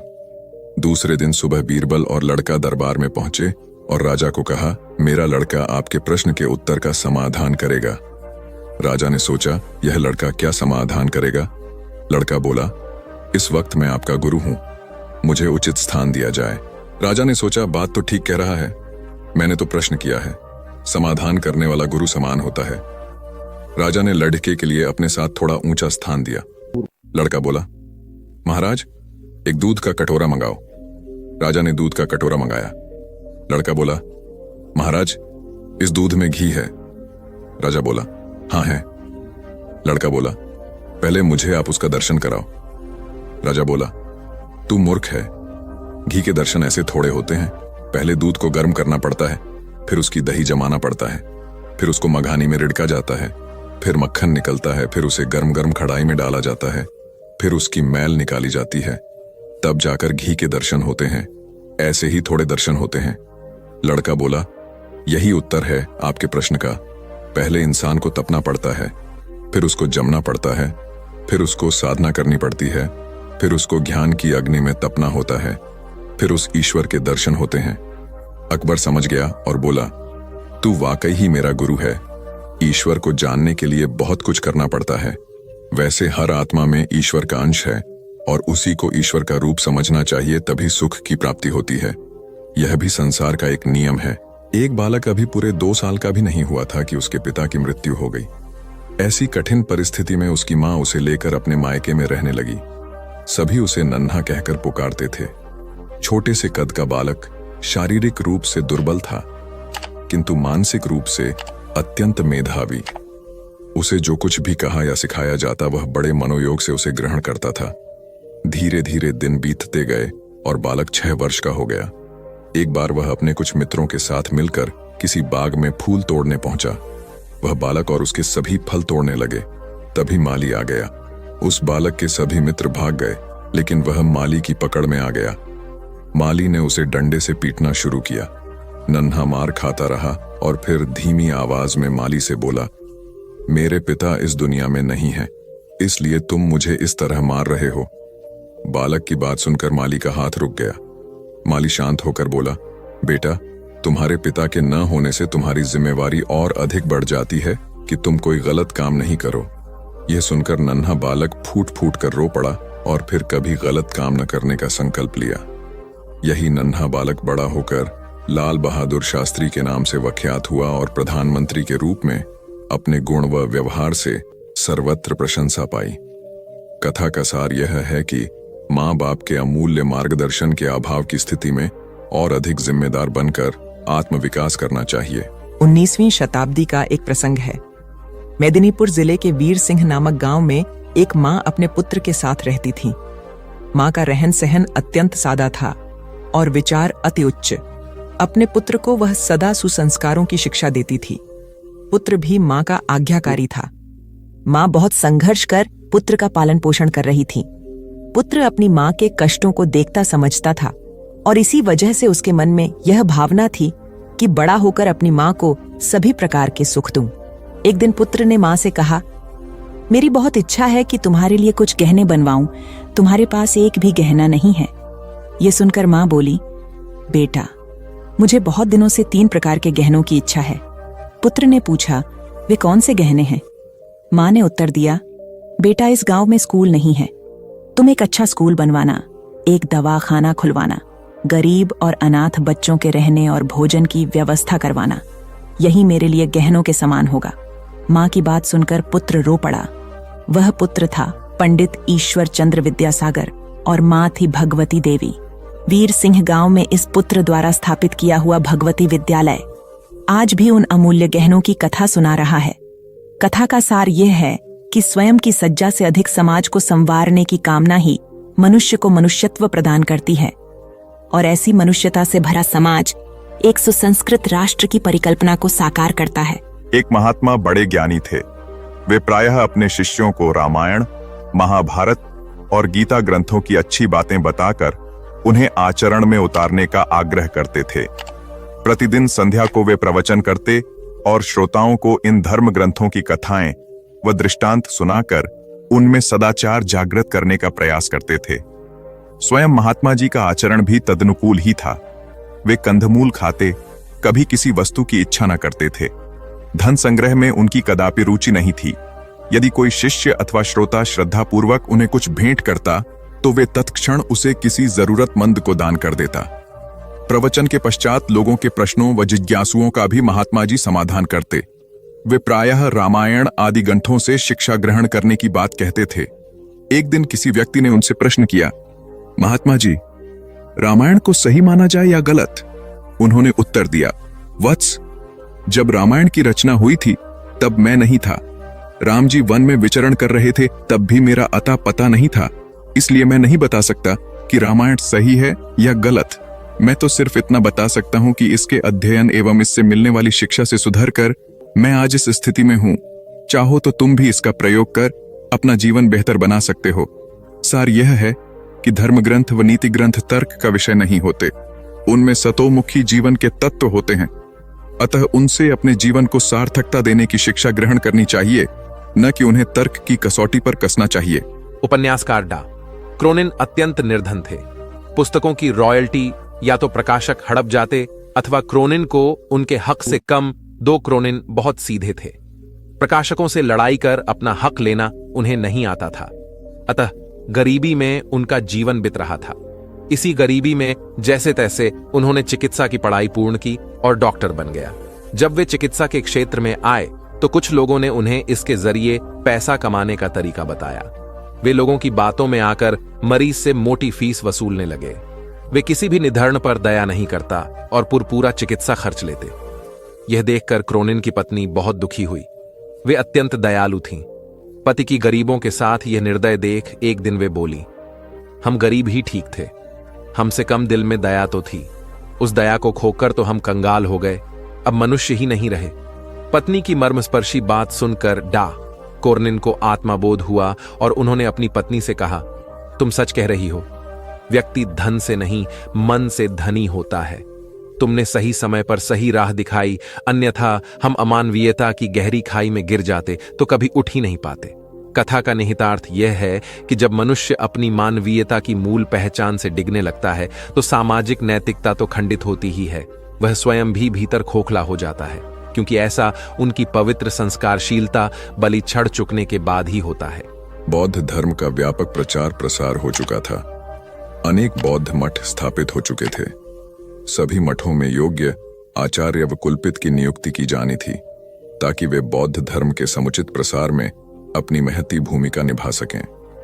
आचार्य व कुलपति की नियुक्ति में उनके ज्ञान और विवेक के अतिरिक्त उनकी परहित रुचि को भी विशेष रूप से परखा जाता था, क्योंकि मठ सामूहिक हितों को प्रमुखता देते थे। एक बड़े बौद्ध मठ के लिए योग्य कुलपति की नियुक्ति उन दिनों चर्चा का विषय थी। उस बौद्ध मठ के आचार्य ज्ञान और विवेक के धनी मोदगल्यायन थे। कुलपति पद के लिए 3 उम्मीदवार थे और तीनों ही योग्य थे, किंतु चुनाव तो एक का ही करना था। अतः तीनों की परीक्षा लेने के लिए तीनों को जंगल में भेजा गया। आचार्य मोदगल्यायन उनकी परीक्षा लेने के लिए पहले ही जंगल में पहुंच गए। उन्होंने मार्ग में कांटे बिछा दिए। संध्या होने तक तीनों उम्मीदवार भी वहां आ पहुंचे। मार्ग में कांटे देखकर तीनों रुके। एक ने कुछ सोचकर अपना रास्ता बदल लिया, दूसरे ने कांटों पर से कूदकर रास्ता पार किया, तीसरा मार्ग से कांटे हटाने लगा ताकि मार्ग दूसरों के लिए निष्कंटक बन जाए। आचार्य मोदगल्यायन ने छुपकर यह देखा। यह सब देखकर आचार्य मोदगल्यायन ने इस तीसरे उम्मीदवार को यह कहते हुए कुलपित घोषित किया कि मठ में सत्प्रवृत्तियों को परंपरा वही डाल सकेगा जो सभी का ध्यान रख सके और अपने आचरण से प्रेरणा देने की क्षमता रखता हो। कथा का सार यह है कि निजी हितों पर सामूहिक हितों को वरीयता देने वाला ही सच्चा नेतृत्व करता होता है। एक गुरु और शिष्य तीर्थाटन हेतु जा रहे थे। चलते चलते शाम घिर आई तो दोनों एक पेड़ के नीचे रात्रि विश्राम के लिए रुक गए। गुरुजी रात्रि में मात्र 3-4 घंटे ही सोते थे, इसलिए उनकी नींद जल्दी पूर्ण हो गई। वे शिष्य को जगाए बिना दैनिक कार्यों से निवृत्त हो पूजा पाठ में लग गए। इसी बीच उन्होंने एक विषधर सर्प को अपने शिष्य की ओर जाते देखा। चूंकि गुरुजी पशु पक्षियों की भाषा समझते थे, इसलिए उन्होंने सर्प से प्रश्न किया, सोए हुए मेरे शिष्य को डसने का प्रयोजन है? सर्प ने उत्तर दिया, महात्मन, आपके शिष्य ने पूर्व जन्म में मेरी हत्या की थी। मुझे उससे बदला लेना है। अकाल मृत्यु होने पर मुझे सर्प योनि मिली है। मैं आपके शिष्य को डसकर उसे भी अकाल मृत्यु दूंगा। क्षण भर विचार के उपरांत गुरुजी बोले, मेरा शिष्य अत्यंत सदाचारी व होनहार होने के साथ ही अच्छा साधक भी है। फिर तुम उसे मरकर विश्व को उसके ज्ञान और प्रतिभा से क्यों वंचित कर रहे हो? स्वयं भी इस कार्य से मुक्ति नहीं मिलेगी। किंतु सर्प का निश्चय नहीं बदला। तब गुरुजी ने एक प्रस्ताव को रखते हुए कहा, मेरे शिष्य की साधना अभी अधूरी है। उसे अभी इस क्षेत्र में बहुत कुछ करना है, जबकि मेरे लक्ष्य पूर्ण हो चुके हैं। मेरे नाश में किसी की हानि नहीं है, अतः उसके स्थान पर मुझे 10 लो। गुरु का यह स्नेह देखकर सर्प का हृदय परिवर्तन हो गया और वह उन्हें प्रणाम कर वहां से चला गया। वस्तुतः गुरु की गुरुता न केवल शिष्य को ज्ञान देने में, बल्कि उसे पूर्ण परिपक्व होने तक उसकी रक्षा करने में निहित है। स्वामी विवेकानंद के प्रवचन ज्ञान युक्त और तर्क आधारित होते थे। ज्ञान, भक्ति और कर्म विषयक जटिल से जटिल प्रश्नों का समाधान स्वामी जी अपनी सहज मेघा से कर देते थे। जिज्ञासुओं का जमावड़ा उनके आसपास हमेशा लगा रहता था। प्रवचन के दौरान या प्रवचन समाप्ति के उपरांत भी कई बार ऐसा होता था कि जिज्ञासुओं की ओर से प्रश्न आते रहते और स्वामी जी उन प्रश्नों का संतुष्टिजनक उत्तर देते। एक बार स्वामी जी अपने प्रवचन में भगवान के नाम की महत्ता बता रहे थे। यह सुनकर एक व्यक्ति ने तर्क दिया, शब्दों में क्या रखा है स्वामी जी? उन्हें रटने से क्या लाभ होगा? तब स्वामी जी उसे प्रमाण सहित समझाने के उद्देश्य से नीच, जाहिल, मूर्ख आदि अपशब्दों से संबोधित किया। यह सुनकर वह अत्यंत क्रोधित हो गया और कहने लगा, आप जैसे सन्यासी के मुंह से ऐसे शब्द शोभा नहीं देते। आपके इन कुवचनों से मुंह बहुत आघात पहुंचा है। तब स्वामी जी बोले, भाई वे तो शब्द मात्र थे। आपने ही कहा कि शब्दों में क्या रखा है। मैंने भी तो आपको मात्र शब्द ही कहे, कोई पत्थर तो नहीं मारे। स्वामी जी की बात सुनकर उस व्यक्ति को अपने प्रश्न का जवाब मिल गया कि अब शब्द क्रोध का सकते हैं तो प्रिय वचन भी आशीर्वाद और कृपा दिला सकते हैं। वस्तुतः शब्द की महिमा अपरंपार है। अप्रिय वाणी मर्मभेदी होती है और मधुर वाणी मरहम का काम करती है। इसलिए प्रथम स्थिति में अपयश और दूसरी स्थिति में सम्मान व शुभाशीष मिलती है। एक जंगल में 3 दोस्त बड़े आनंद से रहते थे, कछुआ, हिरण और कौआ। जंगल में सभी प्रकार के प्राणी और पक्षी भी रहते थे, लेकिन उनके जैसा कोई न था। एक दिन हिरणी बोली, अरे वही बैठे बैठे मैं बोर हो गई हूं, चलिए कोई ऐसा खेल खेलते हैं जिसमें सभी को मजा आ जाए। कछुआ और कौआ बोला, हाँ दोस्तों, वही बैठे बैठे का खेल खेलकर बोर हो चुके हैं, अब कुछ नया खेल खेलेंगे। कौवे को हिरण बोली, ठीक है, तो तुम एक बड़े से पेड़ पर बैठकर आंखें बंद करके 10 तक गिनती करो और हम दोनों छुपेंगे। उसके बाद तुम हमें ढूंढना। ढूंढने पर जो भी पहला मित्र दिखेगा वो तुम्हारी जगह पर 10 तक गिनती करेगा और तुम छुप जाना। कौआ गिनती करने लगा, हिरण और कछुआ छुपने लगे। इसी तरह खेल चलता रहा। जब खेल खेल कर तीनों मित्र थक गए तब एक जगह बैठकर बातें करने लगे। उतने में एक शिकारी वहां से गुजर रहा था। तभी उसकी नजर हिरण, कौआ और कछुए पर पड़ी। शिकारी ने जैसे ही तीनों मित्रों को देखा उन्हें पकड़ने के लिए दौड़ा। खतरे का आभास होते ही हिरण और कौआ रफू चक्कर हो गए, यानी कि वहां से भाग गए। कछुए को आभास हुआ, परंतु कछुए की चाल धीरे होने के कारण शिकारी के हाथ लग गया और शिकारी उसे अपने कपड़े में बांधकर ले जाने लगा। शिकारी मन ही मन खुश हो गया, हिरण नहीं तो कछुआ ही सही, रात का तो प्रबंध हो गया, यह कहकर वहां से जाने लगा। उधर हिरण और कौआ अपने मित्र को ऐसे शिकारी के कैद में देखकर दुखी होने लगे। तभी शिकारी भोजन में कछुए को खाने वाला है। यह सुनकर हिरण और कौवे ने एक योजना बनाई। कौवे ने हिरण को कहा कि जैसे ही शिकारी यहां से जब जाने लगेगा तब तुम उसके सामने जाना। जब शिकारी तुम्हें देखेगा तो अपनी पोटली जमीन पर रखकर तुम्हें पकड़ने के लिए जैसे ही दौड़ेगा, मैं जमीन पर रखी हुई पोटली पकड़कर उड़ जाऊंगा और तुम वहां से भाग जाना। जैसे ही शिकारी वहां से जाने लगा, हिरनी उसके सामने आ गई। शिकारी ने हिरनी को पकड़ने के लिए पोटली जैसे ही जमीन पर रखी, कौआ अपनी चोंच में पोटली पकड़कर उड़ गया। शिकारी हिरण को पकड़ने के लिए दौड़ा और पीछे मुड़कर देखा, कौआ पोटली चोंच में पकड़कर उड़ रहा था और इधर हिरण पलक झपटे ही भाग गई। शिकारी निराश होकर घर लौट गया। कौवे ने पोटली को महफूज जगह पर रखा और कछुए को शिकारी के चंगुल से आजाद कराया और तीनों मित्र आनंद से रहने लगे। इससे हमें यह सीख मिलती है कि असली दोस्ताना वही जो समय पर काम आए। एक किसान था जिसके 2 बेटे थे। वह बहुत ही आलसी और निकम्मे थे। वह अपने पिता को कामकाज में हाथ बटाने के बजाय आलस किया करते थे, इधर उधर घूमते फिरते थे। किसान को अपने बेटों की बहुत फिक्र थी। वह सोचते थे कि मेरे मरने के बाद इनका क्या होगा, ये अपना पेट कैसे भरेंगे, अपने परिवार को कैसे संभाल पाएंगे। एक दिन किसान की हालत बहुत ही गंभीर थी, कहने का मतलब किसान मरने की हालत में था। तभी किसान ने अपने दोनों बेटों को बुलाकर उनसे कहा कि हमारे खेत में एक खजाना गड़ा हुआ है, लेकिन वह किस जगह है उसकी जानकारी मुझे भी नहीं है, लेकिन खोदने के बाद तुम्हें वो खजाना मिल जाएगा। इतना कहकर किसान भगवान को प्यारे हो गए। खजाने की खबर सुनकर दोनों बेटों के मन में लालच आ गया और वो दोनों खेत पर चले गए और खेत को खोदने लगे। खजाने के लालच में कुछ ही दिनों में पूरे खेत को खोदने के बाद वह घर जाकर बैठ गए और वह अपने पिता को कोसने लगे। इसी तरह कुछ महीने बीत गए और वर्षा ऋतु का आगमन हुआ। किसान के बेटों के पास पेट भरने के लिए सिर्फ एक ही जरिया था, वो थी खेती। तब बाकी किसानों की तरह किसान के बेटों ने खेत में बीज बोने शुरू कर दिए। वर्षा का पानी पाकर वह बीज अंकुरित हुए और देखते ही देखते खेत लहराने लगे। ऐसा लग रहा था कि हवा के झोंके से लहरा रहे थे। यह देखकर किसान के बेटे बहुत खुश हो गए। उनको समझ आ गया कि परिश्रम ही सच्चा धन होता है और वो उसी तरह से अपने पिता के शब्दों का मोल भी समझ गए और अपने कामकाज में लग गए। यही कहानी आज हम सबकी भी है। मित्रों, इसी पेड़ की तरह हमारे माता पिता भी होते हैं। जब हम छोटे होते हैं तो उनके साथ खेलकर बड़े होते हैं और बड़े होकर उन्हें छोड़कर चले जाते हैं और तभी वापस आते हैं जब हमें कोई जरूरत होती है। धीरे धीरे ऐसे ही जीवन बीत जाता है। हमें पेड़ रूपी माता पिता की सेवा करनी चाहिए, ना कि सिर्फ उनसे फायदा लेना चाहिए। इस कहानी में हमें दिखाई देता है कि उस पेड़ के लिए वह बच्चा बहुत महत्वपूर्ण था और वह बच्चा बार बार जरूरत के अनुसार उस सेब के पेड़ का उपयोग करता था, ये सब जानते हुए भी कि वह उसका केवल उपयोग ही कर रहा है। इसी तरह आजकल हम भी हमारे माता पिता का जरूरत के अनुसार उपयोग करते हैं और बड़े होने पर उन्हें भूल जाते हैं।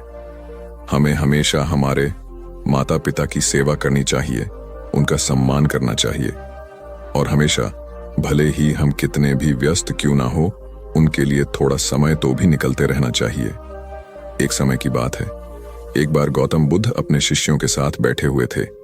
तभी वहां एक व्यक्ति आया जो बहुत क्रोध में था और गौतम बुद्ध के पास आकर बहुत भला बुरा कहने लगा। गौतम बुद्ध के शिष्यों को बहुत गुस्सा आया, पर गौतम बुद्ध एकदम शांत थे। वह व्यक्ति वहां से चला गया। फिर अगले दिन वह दोबारा आ गया और आज तो वह और भी ज्यादा गुस्से में था और गौतम बुद्ध को और भी बुरा कहने लगा। परंतु आज भी गौतम बुद्ध एकदम शांत थे और मुस्कुरा रहे थे, पर गौतम बुद्ध के शिष्यों को बहुत गुस्सा आया। वह व्यक्ति कुछ देर चिल्लाता रहा, फिर चला गया। अगले दिन वह व्यक्ति फिर आया और आज तो हद ही कर दी उसने। आकर गौतम बुद्ध को गाली देने लगा। गौतम बुद्ध के शिष्यों को बहुत गुस्सा आया, परंतु आज भी गौतम बुद्ध एकदम शांत थे। इतना कुछ चलता रहा और बुद्ध मुस्कुरा रहे थे। यह क्रम कुछ दिन चलता रहा। फिर उस व्यक्ति ने आना छोड़ दिया। तब उनके एक शिष्य ने पूछा, गुरुजी, आप चाहते तो पहले दिन ही उस व्यक्ति को भगा सकते थे, पर आपने ऐसा क्यों नहीं किया?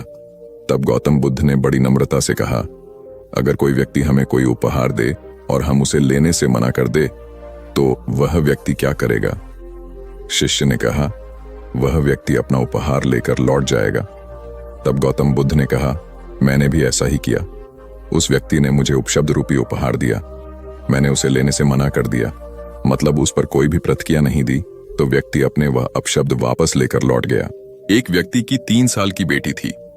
एक दिन उस व्यक्ति ने देखा कि उसकी बेटी उसके एक बहुत सुंदर और महंगे गोल्ड पैकिंग पेपर से एक बॉक्स को लपेट रही थी। ये देखकर उस व्यक्ति को बहुत गुस्सा आया है। उसने अपनी बेटी को बहुत डांटा, तुमने मेरे इतनी कीमती पेपर को बेकार कर दिया, वो भी बिना किसी मतलब के। तुम इसे अच्छे काम के लिए उपयोग करती तो अच्छा लगता, पर तुमने एक बेकार से डिब्बे को उसमें लपेट दिया। कुछ दिन बीते, दिवाली का दिन आया। उस व्यक्ति ने अपनी बेटी को गिफ्ट दिया। बेटी ने भी वही सुंदर सा गोल्डन बॉक्स पापा को दिया। उसके पापा पहले तो उसे देखकर बहुत खुश हुए, पर जैसे ही उन्होंने उस डिब्बे को खोला वह खाली था। यह देखकर उस व्यक्ति ने अपनी बेटी को घूरा और कहा, क्या तुम्हें इतना भी नहीं पता कि किसी को खाली डिब्बा नहीं देते? लड़की कुछ देर शांत रही, फिर बोली, पापा, यह डिब्बा खाली नहीं है। मैंने इसमें बहुत सारे किस आपके लिए रखे हैं। कभी कभी आप जल्दी ऑफिस चले जाते हैं और मैं सोती रह जाती हूं, तो आप इसमें से एक किस ले जा सकते हैं। बेटी की बात सुनकर उस व्यक्ति की आंख भर आई। एक गांव में एक लड़का रहता था। उसके घर की आर्थिक स्थिति ठीक नहीं थी। उसके मन में विचार आया, किसी बड़े शहर में जाकर वह नौकरी करे। वह कलकत्ता गया और नौकरी ढूंढने लगा। बहुत खोज के बाद उसे एक सेठ के घर में नौकरी मिल गई। नौकरी 6 आने रोज की थी। काम था सेठ को रोज 6 घंटे अखबार और किताब पढ़कर सुनाना। लड़के को नौकरी की जरूरत थी, तो उसने वह नौकरी स्वीकार कर ली। एक दिन की बात है, लड़के को दुकान के कोने में 100 के 8 नोट पड़े मिले। उसने चुपचाप उन्हें अखबार और किताबों से ढक दिया। दूसरे दिन रुपयों की खोजबीन हुई। लड़का सुबह जब दुकान पर आया तो उससे पूछा गया। लड़के ने तुरंत ही प्रसन्नता से रुपये निकालकर ग्राहक को दे दिए। वह बहुत ही खुश हुआ। लड़के के ईमानदारी से सबको बहुत प्रसन्नता हुई। सेठ भी लड़के से बहुत खुश हुआ। सेठ ने लड़के को पुरस्कार देना चाहा तो लड़के ने लेने से मना कर दिया। लड़के ने कहा, सेठ जी, मैं आगे पढ़ना चाहता हूं, पर पैसों के अभाव में पढ़ नहीं पा रहा। आप कुछ सहायता कर दें। सेठ ने लड़के की पढ़ाई का प्रबंध कर दिया। लड़का बहुत मेहनत से पढ़ता गया। यही लड़का आगे चलकर बहुत बड़ा साहित्यकार बना। इसका नाम था राम नरेश त्रिपाठी। हिंदी साहित्य में इनका बहुत बड़ा योगदान है। एक रोटी की कीमत क्यों बढ़ेगी? एक बनिया था, 5 रुपए की एक रोटी बेचता था। उसे रोटी की कीमत बढ़ानी थी, लेकिन बिना राजा की अनुमति कोई भी अपने दाम नहीं बढ़ा सकता था। लिहाजा राजा के पास बनिया पहुंचा। बोला, राजा जी, मुझे रोटी का दाम 10 करना है। राजा बोला, तुम 10 नहीं 30 रुपए करो। बनिया बोला, महाराज, इससे तो हाहाकार मच जाएगा। राजा बोला, इसकी चिंता तुम मत करो। तुम 10 रुपए दाम कर दोगे तो मेरे राजा होने का क्या फायदा? तुम अपना फायदा देखो और 30 रुपए दाम कर दो। अगले दिन बनिए ने रोटी का दाम बढ़ाकर 30 रुपए कर दिया। शहर में हाहाकार मच गया। तभी सभी जनता राजा के पास पहुंचे। बोले, महाराज, ये बनिया अत्याचार कर रहा है। 5 की रोटी 30 में बेच रहा है। राजा ने अपने सिपाहियों को बोला, उस गुस्ताख बनिए को मेरे दरबार में पेश करो। बनिया जैसे ही दरबार में पहुंचा, राजा ने गुस्से में कहा, गुस्ताख, तेरी ये मजाल, तूने बिना मुझसे पूछे कैसे दाम बढ़ा दिया? ये जनता मेरी है, तू इन्हें भूखा मारना चाहता है। राजा ने बनिए को आदेश दिया, तुम रोटी कल से आधे दाम में बेचोगे, नहीं तो तुम्हारा सर कलम कर दिया जाएगा। राजा का आदेश सुनते ही पूरी जनता ने जोर से बोला, महाराज की जय हो, महाराज की जय हो, महाराज की जय हो। नतीजा सुनिए, अगले दिन से 5 की रोटी 15 में बिकने लगी। अब जनता भी खुश, बनिया भी खुश और राजा भी खुश। एक बार की बात है, यूनानी राजा मिडास था। वह बहुत अमीर था और उसके पास बहुत सारा सोना था। उसकी एक बेटी थी जिसे वह बहुत प्यार करता था। एक दिन मिडास को एक फरिश्ता मिला जिसे मदद की जरूरत थी। उसने उसकी मदद की और बदले में वह एक इच्छा देने को तैयार हो गई। मिडास की इच्छा थी कि वह जिस चीज को छुए वह सोना बन जाए। उनकी इच्छा दी गई थी। अपने घर के रास्ते में उसने चट्टानों और पौधों को छुआ और वे सोने में बदल गए। जैसे ही वह घर पहुंचा, उत्साह में उसने अपनी बेटी को गले से लगा लिया जो सोने में बदल गई थी। मिडास तबाह हो गया था। जिसका एक बड़ा कारण असंतुलित जीवन है। एक होता है थकान को महसूस करना और दूसरा है स्वाभाविक थकान। जिस समय आपकी रुचियों, इच्छाओं और मूल स्वभाव में धीमापन आने लगे, अकारण चिड़चिड़ाहट हो जाए, समझ लें कि यह थकान बीमारी है। इसलिए प्रतिदिन योग, प्राणायाम और ध्यान करें। ये क्रियाएं अपने आप में एक विश्राम हैं। करने वाला कोई और है, हम तो महज उसके हाथों की कठपुतली हैं। यह मनोभाव भी थकान को मिटाएगा। क्या दिक्कत है ऐसा सोच लेने में? महात्मा बुद्ध ज्ञान प्राप्ति के लिए घोर तप में लगे थे। उन्होंने शरीर को काफी कष्ट दिया, यात्राएं की, घने जंगलों में कठिन साधना की, पर आत्मज्ञान की प्राप्ति नहीं हुई। निराश हो बुद्ध सोचने लगे, मैंने अभी तक कुछ भी प्राप्त नहीं किया, अब आगे क्या कर पाऊंगा। निराशा, अविश्वास के इन नकारात्मक भावों ने उन्हें क्षुब्ध कर दिया। कुछ ही क्षणों के बाद उन्हें प्यास लगी। वे थोड़ी दूर स्थित एक झील तक पहुंचे। वहां उन्होंने एक दृश्य देखा कि एक नन्ही सी गिलहरी के 2 बच्चे झील में डूब गए। पहले तो वह गिलहरी जड़वत बैठी रही, फिर कुछ देर बाद उठकर झील के पास गई, अपना सारा शरीर झील के पानी में भिगोया और फिर बाहर आकर पानी झाड़ने लगी। ऐसा वह बार बार करने लगी। बुद्ध सोचने लगे कि इस गिलहरी का प्रयास कितना मूर्खतापूर्ण है। क्या कभी यह इस झील को सुखा सकेगी? किंतु गिलहरी का यह क्रम लगातार जारी था। बुद्ध को लगा मानो गिलहरी कह रही हो कि यह झील कभी खाली होगी या नहीं, यह मैं नहीं जानती, किंतु मैं अपना प्रयास नहीं छोड़ूंगी। अतः उस छोटी सी गिलहरी ने भगवान बुद्ध को अपने लक्ष्य मार्ग से विचलित होने से बचा लिया। वे सोचने लगे कि जब यह नन्ही गिलहरी अपने लघु सामर्थ्य से झील को सुखा देने के लिए दृढ़ संकल्पित है तो मुझ में क्या कमी है। मैं तो इससे 1000 गुना अधिक क्षमता रखता हूं। यह सोचकर गौतम बुद्ध पुनः अपनी साधना में लग गए और एक दिन बोधिवृक्ष तले उन्हें ज्ञान का आलोक प्राप्त हुआ। यह कथा असफलता के बावजूद प्रयासों की निरंतरता पर बल देती है। यदि हम प्रयास करना न छोड़े तो एक न एक दिन लक्ष्य की प्राप्ति हो ही जाती है। बुद्ध अपने साधना काल में एक निर्जन स्थान पर ध्यान मग्न बैठे थे। इसी स्थान पर एक यक्ष का वास था। यह बात बुद्ध को झांत नहीं थी। वे तो वहां पहुंचे और शांत वातावरण देखकर ध्यान मग्न हो गए। उस समय यक्ष वहां पर नहीं था। रात होने पर जब वह आया तो उस स्थान पर एक अनजान व्यक्ति को देखकर आग बबूला हो गया। बड़े जोर से वह दहाड़ा, किंतु बुद्ध का ध्यान भंग नहीं हुआ। यक्ष ने उन्हें हाथी का रूप धारण कर डराना चाहा, किंतु बुद्ध यथावत ध्यान मग्न बैठे रहे। उसने बुद्ध को डराने के लिए क्रमशः शेर, चीता, बाघ आदि का रूप धारण किया, किंतु बुद्ध अविचलित ही बने रहे। अंत में उसने भयंकर विषधर का रूप धारण कर उनके पैर के अंगूठे को ढंस लिया, किंतु बुद्ध पर उसके विष का भी कोई असर नहीं हुआ। वे अब भी अप्रभावित रहे।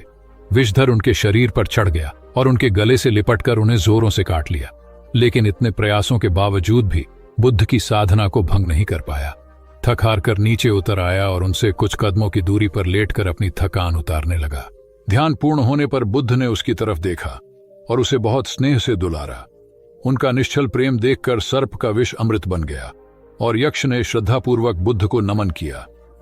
कहानी का सार यह है कि मन की कलुषता पर एकाग्रता, स्नेह और संभव से ही विजय प्राप्त की जा सकती है। बौद्ध भिक्षु बोधि धर्म भ्रमण करते हुए एक गांव में पहुंचे। लोग उनका बहुत आदर करते थे। बोधि धर्म व उनके शिष्यों का ग्रामीणों ने हार्दिक सत्कार किया और फिर उनके पवित्र वचनों को सुनने के लिए उनके आसपास एकत्रित हो गए। बोधि धर्म लोगों को धर्म और आचरण विषयक अच्छी बातें सरल भाषा में समझाने लगे। तभी वहां एक व्यक्ति आया और बोधि धर्म को अपशब्द कहने लगा। उपस्थित जनसमूह ने उसे रोकने का बहुत प्रयास किया, किंतु वह नहीं माना तथा अनवरत बोधि धर्म को बुरा भला कहता रहा। लोगों ने कहा कि महाराज, ये व्यक्ति कितना उद्दंड है, निरर्थक ही आपको अपशब्द कह रहा है। बोधि धर्म उस व्यक्ति के इस आचरण पर कदापि क्रोधित नहीं हुए और लोगों से बोले कि यह भविष्य में मेरा सबसे बड़ा भक्त बनने वाला है। लोगों ने पूछा कि कैसे? बोधि धर्म ने उत्तर दिया, कोई कुम्हार के यहां घड़ा लेने जाता है तो घड़े को बजाकर देखा जाता है कि वह फूटा हुआ तो नहीं है। जब 1-2 रुपए के घड़े को कोई इतनी परख कर सकता है तो भला जिसे गुरु मानना है उसे 10-20 गालियां दिए बगैर कैसे पहचानेगा? पहले वह परीक्षा लेगा कि गुरु में धैर्य, आक्रोश व समता भाव कितना है। यह जानने के बाद ही तो वह गुरु को स्वीकारेगा। इसलिए यह व्यक्ति मुझे निरर्थक ही अपशब्द नहीं कह रहा है और आगे चलकर वास्तव में वह व्यक्ति बोधि धर्म का सबसे बड़ा भक्त बना। किसी को शिक्षा देने से पूर्व स्वयं का आचरण भी तदनुरूप होना चाहिए, तभी गुरु का महान पद मिलता है। वस्तुतः गुरु की गुरुता तभी स्वीकारी जाती है जबकि उसमें सदाचरण के सभी लक्षण मौजूद हों। महात्मा गौतम बुद्ध के श्रावस्ती में प्रवचन चल रहे थे। प्रवचन में नित्य ही बड़ी संख्या में लोग आते और विविध महत्वपूर्ण व गंभीर विषयों पर बुद्ध से ज्ञान ग्रहण करते। बुद्ध का शिष्य वर्ग भी काफी विशाल था, जो प्रवचन स्थल की व्यवस्था संभालता और बुद्ध की सेवा में सदैव तत्पर रहता। एक बार रात के समय महात्मा बुद्ध प्रवचन दे रहे थे। सदैव की भांति काफी लोग उनके प्रवचन सुन रहे थे। एक व्यक्ति जो बुद्ध के ठीक सामने बैठा था बार बार नींद के झोंके ले रहा था। बुद्ध थोड़ी देर तक तो प्रवचन देते रहे, फिर उससे बोले, वत्स, सो रहे हो? उस व्यक्ति ने हड़बड़ाकर कहा, नहीं महात्मा। बुद्ध ने पुनः प्रवचन प्रारंभ किए। वह व्यक्ति फिर ऊँघने लगा। महात्मा ने फिर वही प्रश्न दोहराया और उसने फिर अचकचाकर नहीं महात्मा कहा। ऐसा लगभग 8-10 बार हो गया। कुछ देर बाद बुद्ध ने उससे पूछा, वत्स, जीवित हो? हर बार की तरह इस बार भी उसने कहा, नहीं महात्मा। यह सुनकर उपस्थित श्रोताओं में हंसी की लहर दौड़ गई और वह व्यक्ति पूर्णतः चैतन्य हो गया। तब बुद्ध गंभीर होकर बोले, वत्स, निद्रा में तुम्हारे मुख से सही उत्तर मिल ही गया। जो निद्रा में है वह मृतक समान ही है। महात्मा बुद्ध का संकेत था कि गुरु से ज्ञान ग्रहण करते वक्त सजगता अत्यंत आवश्यक है। गाफिल रहने की स्थिति में ज्ञान की प्राप्ति पूर्ण नहीं होती और अधकचरा ज्ञान सदैव खतरनाक साबित होता है। कथा सिद्धार्थ के जीवन के उस दौर की है जब वे बुद्धत्व को प्राप्त नहीं हुए थे और निरंजना नदी के तटीय वनों में वृक्ष के नीचे ध्यान करते थे। सिद्धार्थ प्रतिदिन ध्यान करने के बाद पास के किसी गांव में चले जाते और भिक्षा मांगकर लौट आते। कुछ दिनों के बाद उन्होंने भिक्षाटन पर जाना बंद कर दिया, क्योंकि एक गांव के प्रधान की छोटी बेटी सुजाता उनके लिए नित्य भोजन लाने लगी। सिद्धार्थ को वह बड़े स्नेह से भोजन कराती थी। कुछ दिनों बाद उसी गांव का एक चरवाहा भी सिद्धार्थ से प्रभावित होकर उनके पास आने लगा। उसका नाम स्वस्थि था। एक दिन स्वस्थि से सिद्धार्थ बातें कर रहे थे कि सुजाता भोजन लेकर आई। जैसे ही सिद्धार्थ ने भोजन करना शुरू किया, उन्होंने बातचीत बंद कर दी। जितनी देर तक वे भोजन करते रहे, बिल्कुल चुप रहे और वहां सन्नाटा छाया रहा। स्वस्थि को हैरानी हुई। उसने सिद्धार्थ के भोजन करने के उपरांत उनसे पूछा, गुरुदेव, आप मेरे आने के बाद निरंतर वार्तालाप करते रहे, किंतु भोजन के समय एक शब्द भी नहीं बोले। इसका क्या कारण है? सिद्धार्थ बोले, भोजन का निर्माण बड़ी कठिनाई से होता है। किसान पहले बीज बोता है, फिर पौधों की रखवाली करता है और तब कहीं जाकर अनाज पैदा होता है। फिर घर की महिलाएं उसे बड़े जतन से खाने योग्य बनाती हैं। इतनी कठिनाई से तैयार भोजन का पूरा आनंद तभी संभव है जब हम पूर्णतः मौन हों। भोजन के दौरान मैं मौन रहकर उसका पूरा स्वाद लेता हूं। वस्तुतः शांति से किया गया भोजन न केवल शारीरिक भूख को तृप्त करता है, बल्कि मानसिक आनंद और सात्विक ऊर्जा भी देता है। सम्राट अशोक संपूर्ण भारत को अपने राज्य में मिलाना चाहते थे, पर कलिंग के युद्ध में हुए रक्तपात को देखकर उन्हें अत्यधिक दुख पहुंचा। उनकी महत्वाकांक्षा ने जो तबाही मचाई थी, उसे देखकर उन्हें खुद पर ग्लानि हुई। उन्होंने देखा कि लोग दर्द से कराह रहे थे। यह सब विनाश केवल उनकी महत्वाकांक्षा से हुआ था। यह सब देखकर अशोक के मन में विनाश का पथ छोड़कर नेकी के रास्ते पर चलने का विचार जगा। अशोक की राजधानी पाटलिपुत्र थी। पाटलिपुत्र अब पटना के रूप में जाना जाता है। पटना से गया भी अधिक दूर नहीं है, जहां बोधि वृक्ष के नीचे महात्मा बुद्ध को ज्ञान प्राप्त हुआ था। बुद्ध के अष्टप्रद मार्ग, शांति व दया के संदेश ने अशोक के दिलो दिमाग में इतनी उथल पुथल पैदा कर दिया कि उन्होंने उस मार्ग को अपनाने का फैसला किया। इस पथ पर चलने से उन्होंने इतिहास में अपनी अमिट छाप छोड़ी। अशोक ने अपने पुत्र को सिलोन, अब श्रीलंका, और अन्य कई लोगों को सुदूर क्षेत्रों में दूत बनाकर भेजा। एक निर्दयी महत्वाकांक्षा एक ऐसे पवित्र उद्देश्य में बदल चुकी थी जिसमें कुछ अच्छा कर गुजरने की, करुणा और प्रेम के संदेश को चारों ओर फैलाने की इच्छा थी। करुणा केवल दया भावना मात्र नहीं है, ये आपके अंदर दूसरों की मदद करने की तीव्र इच्छा पैदा करती है। इसी भावना ने बुद्ध को भगवान और अशोक को महान बनाया। तथागत बुद्ध उन दिनों मगध प्रवास पर थे, साथ में शिष्यों का बड़ा समूह भी था। प्रतिदिन बुद्ध के प्रवचन होते जिनका लाभ लेने के लिए बड़ी संख्या में लोग आते। इन लोगों में साधारण जन के साथ विशिष्ट हस्तियां भी शामिल रहती थीं। हालांकि बुद्ध सभी के प्रति समान रूप से प्रेम व आत्मीयता का व्यवहार रखते थे। इन लोगों में नगर सेठ का पुत्र भी था जो बड़े ध्यान से बुद्ध के प्रवचन सुनता था। वह नित्य ही बुद्ध के शिष्यों के समक्ष बुद्ध की तारीफों के पुल बांधता और धन्य धन्य भाव से घर जाता। एक दिन प्रवचन समाप्त होने के बाद उसने किसी शिष्य से कहकर बुद्ध से मिलने की हार्दिक इच्छा प्रकट की। जब उसे बुद्ध के सामने ले जाया गया तो उसने उन्हें साष्टांग प्रणाम कर कहा, भगवान, आप जैसा तपस्वी और ज्ञानी व्यक्ति पहले न कभी हुआ था और न भविष्य में होगा। यह सुनते ही बुद्ध ने उसकी बात बीच में ही रोककर कहा, वत्स, क्या तुमने इतना अध्ययन कर लिया है कि अब तक कितने संत महापुरुष हुए हैं, और क्या भविष्य भी जान चुके हो कि आगे और कोई नहीं होगा? युवक लज्जित भाव से चुप खड़ा रहा, क्योंकि इस बात का उसके पास कोई जवाब नहीं था। बुद्ध ने अपनी बात समाप्त करते हुए उसे सीख दी, सदैव अपनी आंखें खुली रखो। जो जैसा है उसे वैसा ही महत्व दो, किसी से उसकी तुलना मत करो। कथा का सार यह है कि किसी भी क्षेत्र के अधिकारी विद्वान की स्वतंत्र रूप से प्रशंसा करना उचित है, किंतु सर्वश्रेष्ठ बताना अनुचित, क्योंकि श्रेष्ठता को व्यक्ति, समय व स्थान की सीमाओं में नहीं बांधा जा सकता। आनंद भगवान बुद्ध के प्रमुख व प्रिय शिष्य थे। उनके स्वभाव में उदारता, स्नेह व सहिष्णुता जैसे गुण शामिल थे। वे सभी के प्रति समान व्यवहार करते थे। उनकी दृष्टि में कोई छोटा या बड़ा नहीं था। एक बार आनंद कहीं जा रहे थे। रास्ते में उन्हें बड़े जोर की प्यास लगी। आसपास देखा तो निकट ही कुआं दिखाई दिया। वे वहां पहुंचे। कुएं से एक लड़की पानी भर रही थी। आनंद ने उसके पास जाकर कहा, बहन, मैं बड़ी दूर से आ रहा हूं, मुझे बहुत जोर से प्यास लगी है, कृपा कर पानी पिला दो। उनकी बात सुनते ही लड़की कांप उठी, क्योंकि वह अछूत जाति की थी। वह जानती थी कि किसी ऊंची जाति के व्यक्ति को पानी पिलाना उसके अधिकार क्षेत्र से बाहर है। वह निगाह नीची कर चुपचाप खड़ी रही। आनंद ने प्यास से व्याकुल होकर फिर कहा, बहन, तुमने सुना नहीं, प्यास के मारे मेरे प्राण निकले जा रहे हैं, मुझे पानी पिला दो। लड़की भयवश कुछ नहीं बोल पाई। जब आनंद ने बड़े स्नेह से उससे पानी न पिलाने का कारण पूछा तो वह बोली, मैं निम्न जाति की कन्या हूं, आपको पानी कैसे पिला सकती हूं? उसकी बात सुनकर आनंद ने कहा, बहन, मैंने तुमसे पानी मांगा है, जाति तो नहीं पूछी। आनंद की उदारता ने उस कन्या का भय दूर कर दिया और उन्हें पानी पिलाकर वह धन्य हो गई। कथा का सार यह है कि ईश्वर की दृष्टि सम होने के कारण उसने सभी मनुष्यों को समान शरीर, बुद्धि और भावना से नवाजा है। अपने सृष्टिकर्ता के विरुद्ध जाकर मानव मानव में भेद करना सर्वथा अनुचित है। एक बार भगवान बुद्ध अपने शिष्यों के साथ पाटलिपुत्र पहुंचे। सभी लोग एक विहार में रुके। भोजन के बाद बुद्ध ने आनंद से अगले दिन से प्रवचन आरंभ करने को कहा। अगले दिन बुद्ध का प्रवचन सुनने बड़ी संख्या में लोग उपस्थित थे। बुद्ध प्रवचन देने के बाद लोगों से मिलते, उनकी समस्याएं सुनते और नेक सलाह देते। एक दिन प्रवचन के समय बुद्ध के शिष्य आनंद ने उनसे पूछा, भंते, आपके सामने हजारों लोग बैठे हैं, बताइए कि इनमें सबसे सुखी कौन है?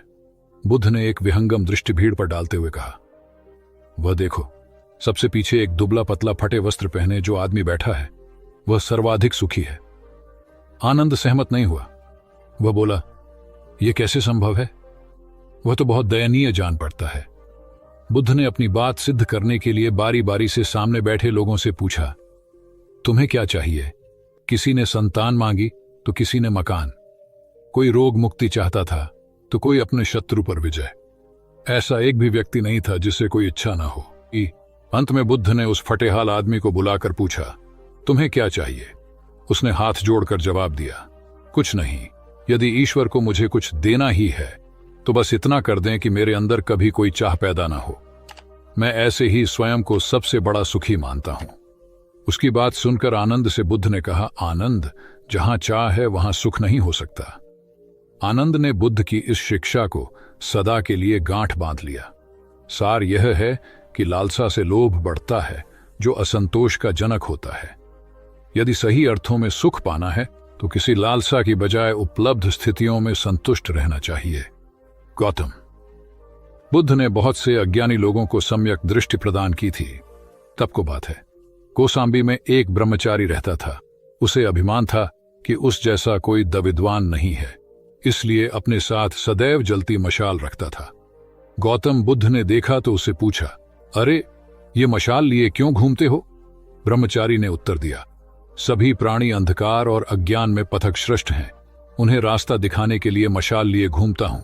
तथागत ने पूछा, क्या तुम्हें 4 प्रकार की विद्याओं, शब्द विद्या, नक्षत्र विद्या, राज विद्या व युद्ध विद्या का पूर्ण ज्ञान है? ब्रह्मचारी ने अपनी अनभिज्ञता प्रकट करते हुए मशाल फेंक कर तथागत के चरणों में मस्तक झुका दिया। उसका ज्ञान गर्वचूर हो गया। जो दूसरों को मूर्ख समझकर उनसे घृणा करता है, वो उस व्यक्ति की तरह है जो स्वयं अंधा होकर दूसरों को मशाल दिखाता घूमता है।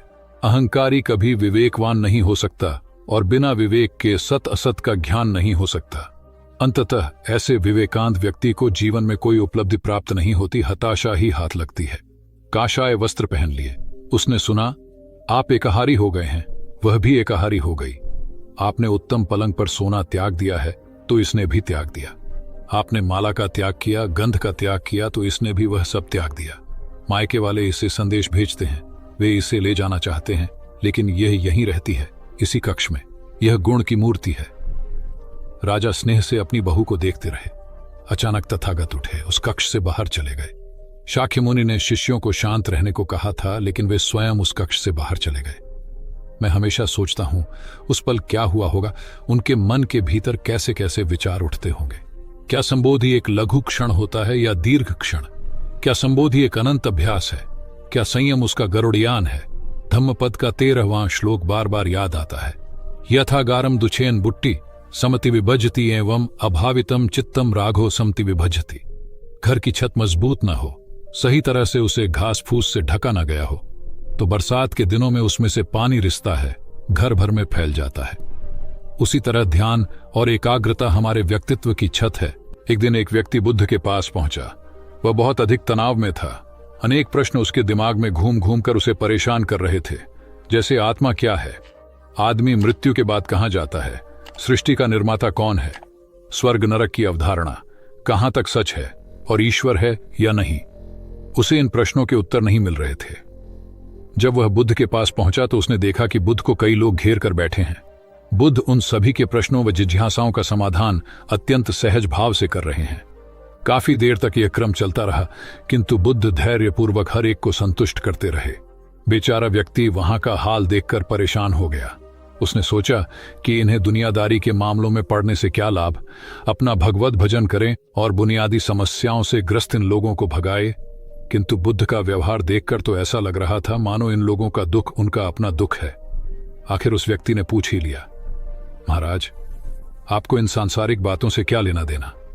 बुद्ध बोले, मैं ज्ञानी नहीं हूं और इंसान हूं। वैसे भी वह ज्ञान किस काम का जो इतना घमंडी और आत्म केंद्रित हो कि अपने अतिरिक्त दूसरे की चिंता ही न कर सके। ऐसा ज्ञान तो अज्ञान से भी बुरा है। बुद्ध की बातें सुनकर व्यक्ति को उलझन दूर हो गई। उस दिन से उसकी सोच व आचरण दोनों बदल गए। कथा का सार यह है कि ज्ञान तभी सार्थक होता है जब वह लोक कल्याण में संलग्न हो। महात्मा बुद्ध ने युवक को सत्संग का महत्व समझाया। महात्मा बुद्ध एक गांव में ठहरे हुए थे। वे प्रतिदिन शाम को वहां पर सत्संग करते थे। भक्तों की भीड़ होती थी क्योंकि उनके प्रवचनों से जीवन को सही दिशा बोध प्राप्त होता था। बुद्ध की वाणी में गजब का जादू था। तब बुद्ध ने उसे समझाया, यदि इसी तरह उसे पानी में निरंतर डालते रहोगे तो कुछ ही दिनों में ये छेद फूलकर बंद हो जाएंगे और टोकरी में पानी भर पाओगे। इसी प्रकार जो निरंतर सत्संग करते हैं उनका मन एक दिन अवश्य निर्मल हो जाता है। अवगुणों के छिद्र भरने लगते हैं और गुणों का जल भरने लगता है। युवक ने बुद्ध से अपनी समस्या का समाधान पा लिया। निरंतर सत्संग से दुर्जन भी सज्जन हो जाते हैं, क्योंकि महापुरुषों की पवित्र वाणी उनके मानसिक विकारों को दूर कर उनमें सद्विचारों का आलोक प्रसारित कर देती है। एक आदमी को बुद्ध ने सुझाव दिया कि दूर से पानी लाते हो, क्यों नहीं अपने घर के पास एक कुआं खोद लेते? हमेशा के लिए पानी की समस्या से छुटकारा मिल जाएगा। सलाह मानकर उस आदमी ने कुआं खोदना शुरू किया, लेकिन 7-8 फीट खोदने के बाद उसे पानी तो क्या, गीली मिट्टी का भी चिन्ह नहीं मिला। उसने वह जगह छोड़कर दूसरी जगह खुदाई शुरू की, लेकिन 10 फीट खोदने के बाद भी उसमें पानी नहीं निकला।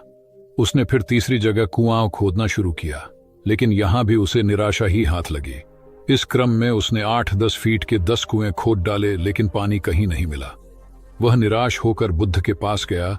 उसने बुद्ध को बताया कि मैंने 10 कुएं खोद डाले, मगर पानी एक में भी नहीं निकला। बुद्ध को आश्चर्य हुआ। वे स्वयं चलकर उस स्थान पर आए जहां उसने 10 गड्ढे खोदे हुए थे। बुद्ध ने उन गड्ढों की गहराई देखी और सारा माजरा समझ गए। फिर वे बोले, 10 कुएं खोदने की बजाय एक कुएं में ही तुम अपना सारा परिश्रम लगाते तो पानी कब का मिल गया होता। तुम सब गड्ढों को बंद कर दो, केवल एक को गहरा करते जाओ, पानी निकल आएगा। उसने बुद्ध को बात मानकर ऐसा ही किया। परिणाम स्वरूप कुआं पूर्ण होते ही पानी निकल आया। सबने भगवान बुद्ध की जय जयकार की। धन्ना सेठ के पास 7 पुश्तों के पालन पोषण जितना धन था। उसका व्यापार चारों तरफ फैला हुआ था, किंतु फिर भी उसका मन अशांत रहता था। कभी धन की सुरक्षा की चिंता, तो कभी व्यापारिक प्रतिस्पर्धा में आगे निकलने का तनाव।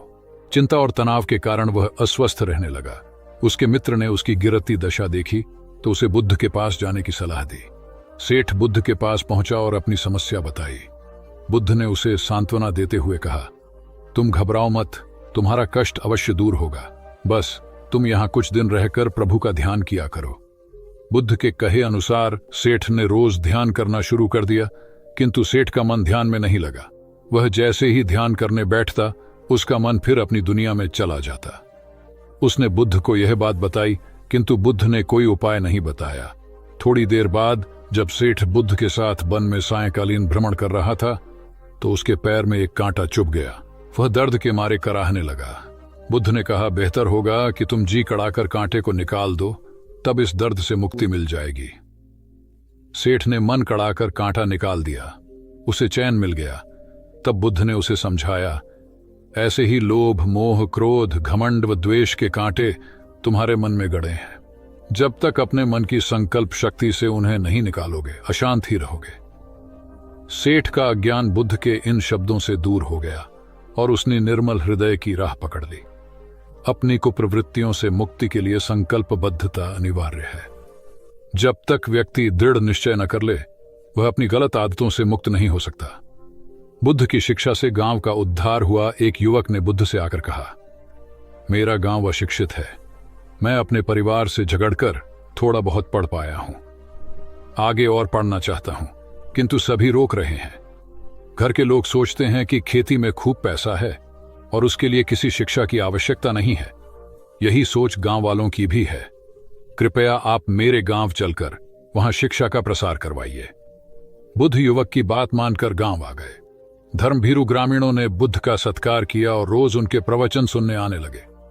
बुद्ध जब भी शिक्षा का महत्व बताते, ग्रामीण विरोधी मत रखते। एक दिन एक महिला अपने 5 साल के बच्चे के लिए पूछने लगी कि उसे किस उम्र से शिक्षा दिलवाए।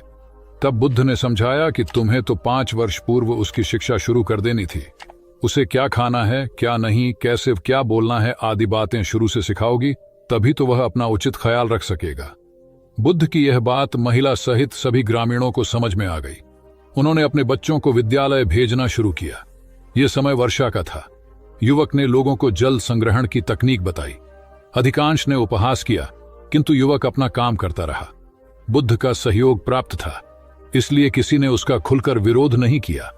जब गर्मी में भीषण जल संकट के कारण फसलें सूखने लगीं, तो युवक ने कुएं खुदवाए, जिनमें जल संग्रहण की तकनीक के कारण खूब पानी निकला। ग्रामीण अब शिक्षा का महत्व समझ चुके थे। धीरे धीरे संपूर्ण गांव शिक्षित हो गया। ज्ञान हर उम्र में अर्जित किया जा सकता है। यही ज्ञान हमें जीवन में आने वाली समस्याओं के समाधान की राह सुझाता है। एक गांव में 2 भाई रहते थे जो अपनी शैतानियों के लिए कुख्यात थे। उन्हें दूसरों को परेशान करने में बड़ा आनंद आता था। वे हर समय किसी न किसी को परेशान करने में लगे रहते थे। गांव के लोगों के साथ साथ उनके माता पिता भी उनकी ऐसी हरकतों के कारण बहुत दुखी थे। जब गांव का कोई व्यक्ति उनके माता पिता के पास उनकी शिकायत लेकर आता तो वे दोनों को बहुत समझाते, किंतु दोनों भाइयों के कानों पर जूं तक नहीं रेंगती। एक दिन उनकी मां गांव में आए हुए महात्मा बुद्ध के पास गई और अपने बच्चों में किसी भी तरह ईश्वर का भय भर देने का आग्रह किया ताकि वे लोग शैतानी से बाज आए। महात्मा बुद्ध ने मां से दोनों को एक एक करके उनके पास भेजने को कहा। मां ने अपने पहले लड़के को महात्मा बुद्ध के पास भेजा। वह जाकर महात्मा बुद्ध के पास बैठ गया। महात्मा बुद्ध ने उससे पूछा, ईश्वर कहाँ है? लड़के की कुछ समझ में नहीं आया और उसने कोई उत्तर नहीं दिया। तब महात्मा बुद्ध ने दोबारा यही सवाल कड़क कर पूछा तो डर के मारे लड़का वहां से तेजी से भागा और भागते हुए अपने भाई के पास जा पहुंचा तथा बोला, भाई, तुम्हें पता है ईश्वर खो गया है और सब लोग इसके लिए हमें ही जिम्मेदार समझ रहे हैं। छोटा भाई भी इतना बड़ा आरोप सुनकर डर गया और उस दिन से दोनों ने शैतानी करना छोड़ दिया। कथा का सार यह है कि जब सीधे मार्ग से सुधार की राह न मिले तो टेढ़े मार्ग का सहारा लेना ही सर्वथा उचित है। सेठ ने बुद्ध से जाना सच्चा संपन्न होना। एक सेठ निसंतान था। अपार संपत्ति का मालिक होने के बावजूद सेठ का लोभ बरकरार था। संतान न होने का दुख उसे बहुत था और इस कारण वह न जाने कितने फकीर, बाबा और पंडितों के दर पर माथा टेक चुका था, किंतु नतीजा शून्य रहा। एक बार सेठ के नगर में बुद्ध का आगमन हुआ। सेठ ने उनकी बहुत ख्याति सुनी तो अगले ही दिन उनसे मिलने पहुंचा। बुद्ध को अपनी निसंतानता के विषय में बताया तो उन्होंने सेठ के सिर पर हाथ रखकर हार्दिक आशीर्वाद दिया। संयोग की बात कि कुछ ही समय बाद सेठ को संतान सुख प्राप्त हो गया। वह बुद्ध के प्रति आभार भाव से भर उठा। सोचने लगा कि बुद्ध के प्रति उपकार कैसे जताए। विचार करने के उपरांत उसने एक बक्से में बेशकीमती हीरे जवाहरात रखे और बुद्ध के पास पहुंचा। बुद्ध को प्रणाम निवेदित कर सेठ बोला, महाराज, आपकी कृपा से मुझे संतान का मुख देखने को मिला। मैं आपके लिए कुछ करना चाहता हूं, सो यह तुच्छ भेंट लाया हूं। बुद्ध ने हीरे जवाहरात देखते ही अस्वीकार कर दिए। उन्होंने कहा, मेरे लिए धन व्यर्थ है, इसे तुम ही रखो। जब सेठ अधिक आग्रही हुआ तो बुद्ध बोले, मैं निर्धनों से दान नहीं लेता। आश्चर्यचकित सेठ ने कहा, पर मैं तो निर्धन नहीं हूं, अपार धन संपत्ति मेरे पास है। मेरी तिजोरियां सोने चांदी, गहनों व जवाहरातों से भरी हुई हैं। रात दिन परिश्रम कर मैं इस संपत्ति को दिन दूनी रात चौगुनी कर रहा हूं, फिर मैं निर्धन कैसे हूं? तब बुद्ध ने समझाया, इसका आशय यह है कि तुम अपनी वर्तमान संपत्ति से तृप्त नहीं हो, और अतृप्त व्यक्ति निर्धन ही तो होता है, क्योंकि सच्चा संपन्न तो वह है जो तृप्त हो। बुद्ध की बातों ने सेठ की आंखें खोल दी। संतोष सबसे बड़ा धन और संतोष ही सर्वाधिक धनी होता है, क्योंकि इच्छाओं का अंत निर्लिप्तता की परम सुखमय अवस्था को लाता है। एक बार गौतम बुद्ध से अभय राजकुमार ने प्रश्न किया कि क्या श्रमण गौतम कभी कठोर वचन कहते हैं। उसने सोच रखा था कि नहीं कहने पर वह बताएगा कि एक बार उन्होंने देवदत्त को नरकगामी कहा था, और यदि हां कहे तो उसने पूछा, जा सकता है कि जब आप कठोर शब्दों का प्रयोग करने से स्वयं को रोक नहीं पाते, तब दूसरों को ऐसा उपदेश कैसे देते हैं। बुद्ध ने अभय के प्रश्न का आशय जान लिया। उन्होंने कहा, इसका उत्तर न तो हां में दिया जा सकता है और न नहीं में। अभय की गोद में उस समय एक छोटा बालक था। उसकी ओर इशारा करते हुए बुद्ध ने पूछा, राजकुमार, यदि दाई के अनजाने में यह बालक अपने मुख में कांट का टुकड़ा डाल ले, तब तुम क्या करोगे? मैं उसे निकालने का प्रयास करूंगा। यदि वह आसानी से न निकल सकता हो तो बाएं हाथ से उसका सिर पकड़कर दाहिने हाथ की उंगली को टेढ़ा करके उसे निकालूंगा।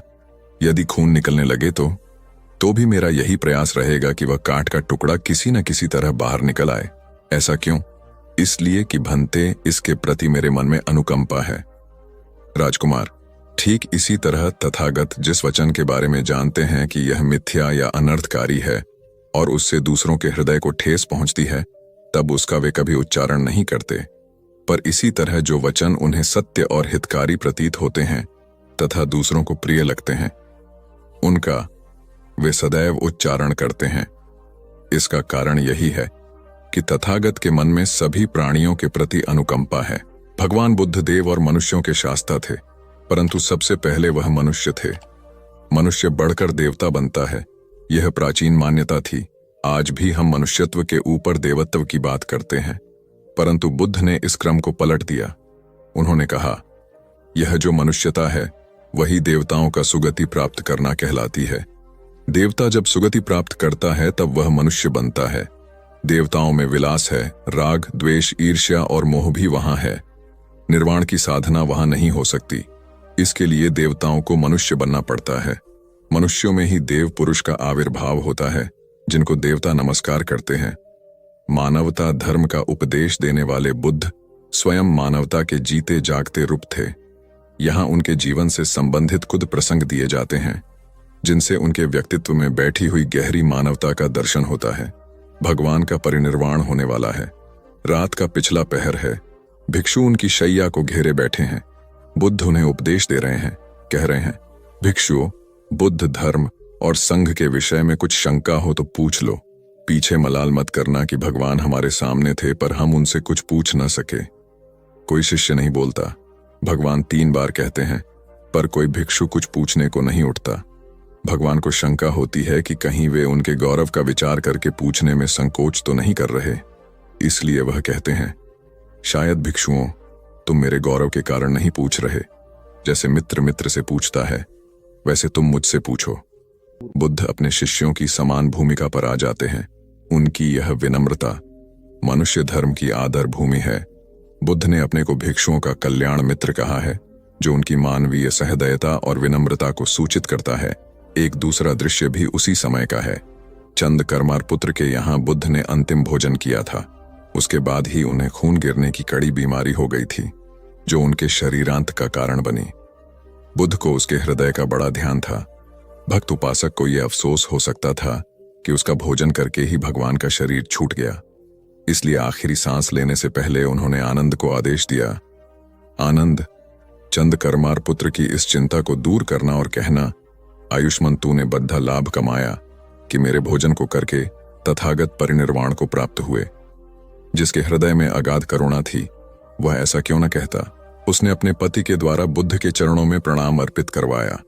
भगवान ने उसे आशीर्वाद देते हुए कहा, कोल्य पुत्री सुप्रवास, सुखी हो जाए, चंगी हो जाए।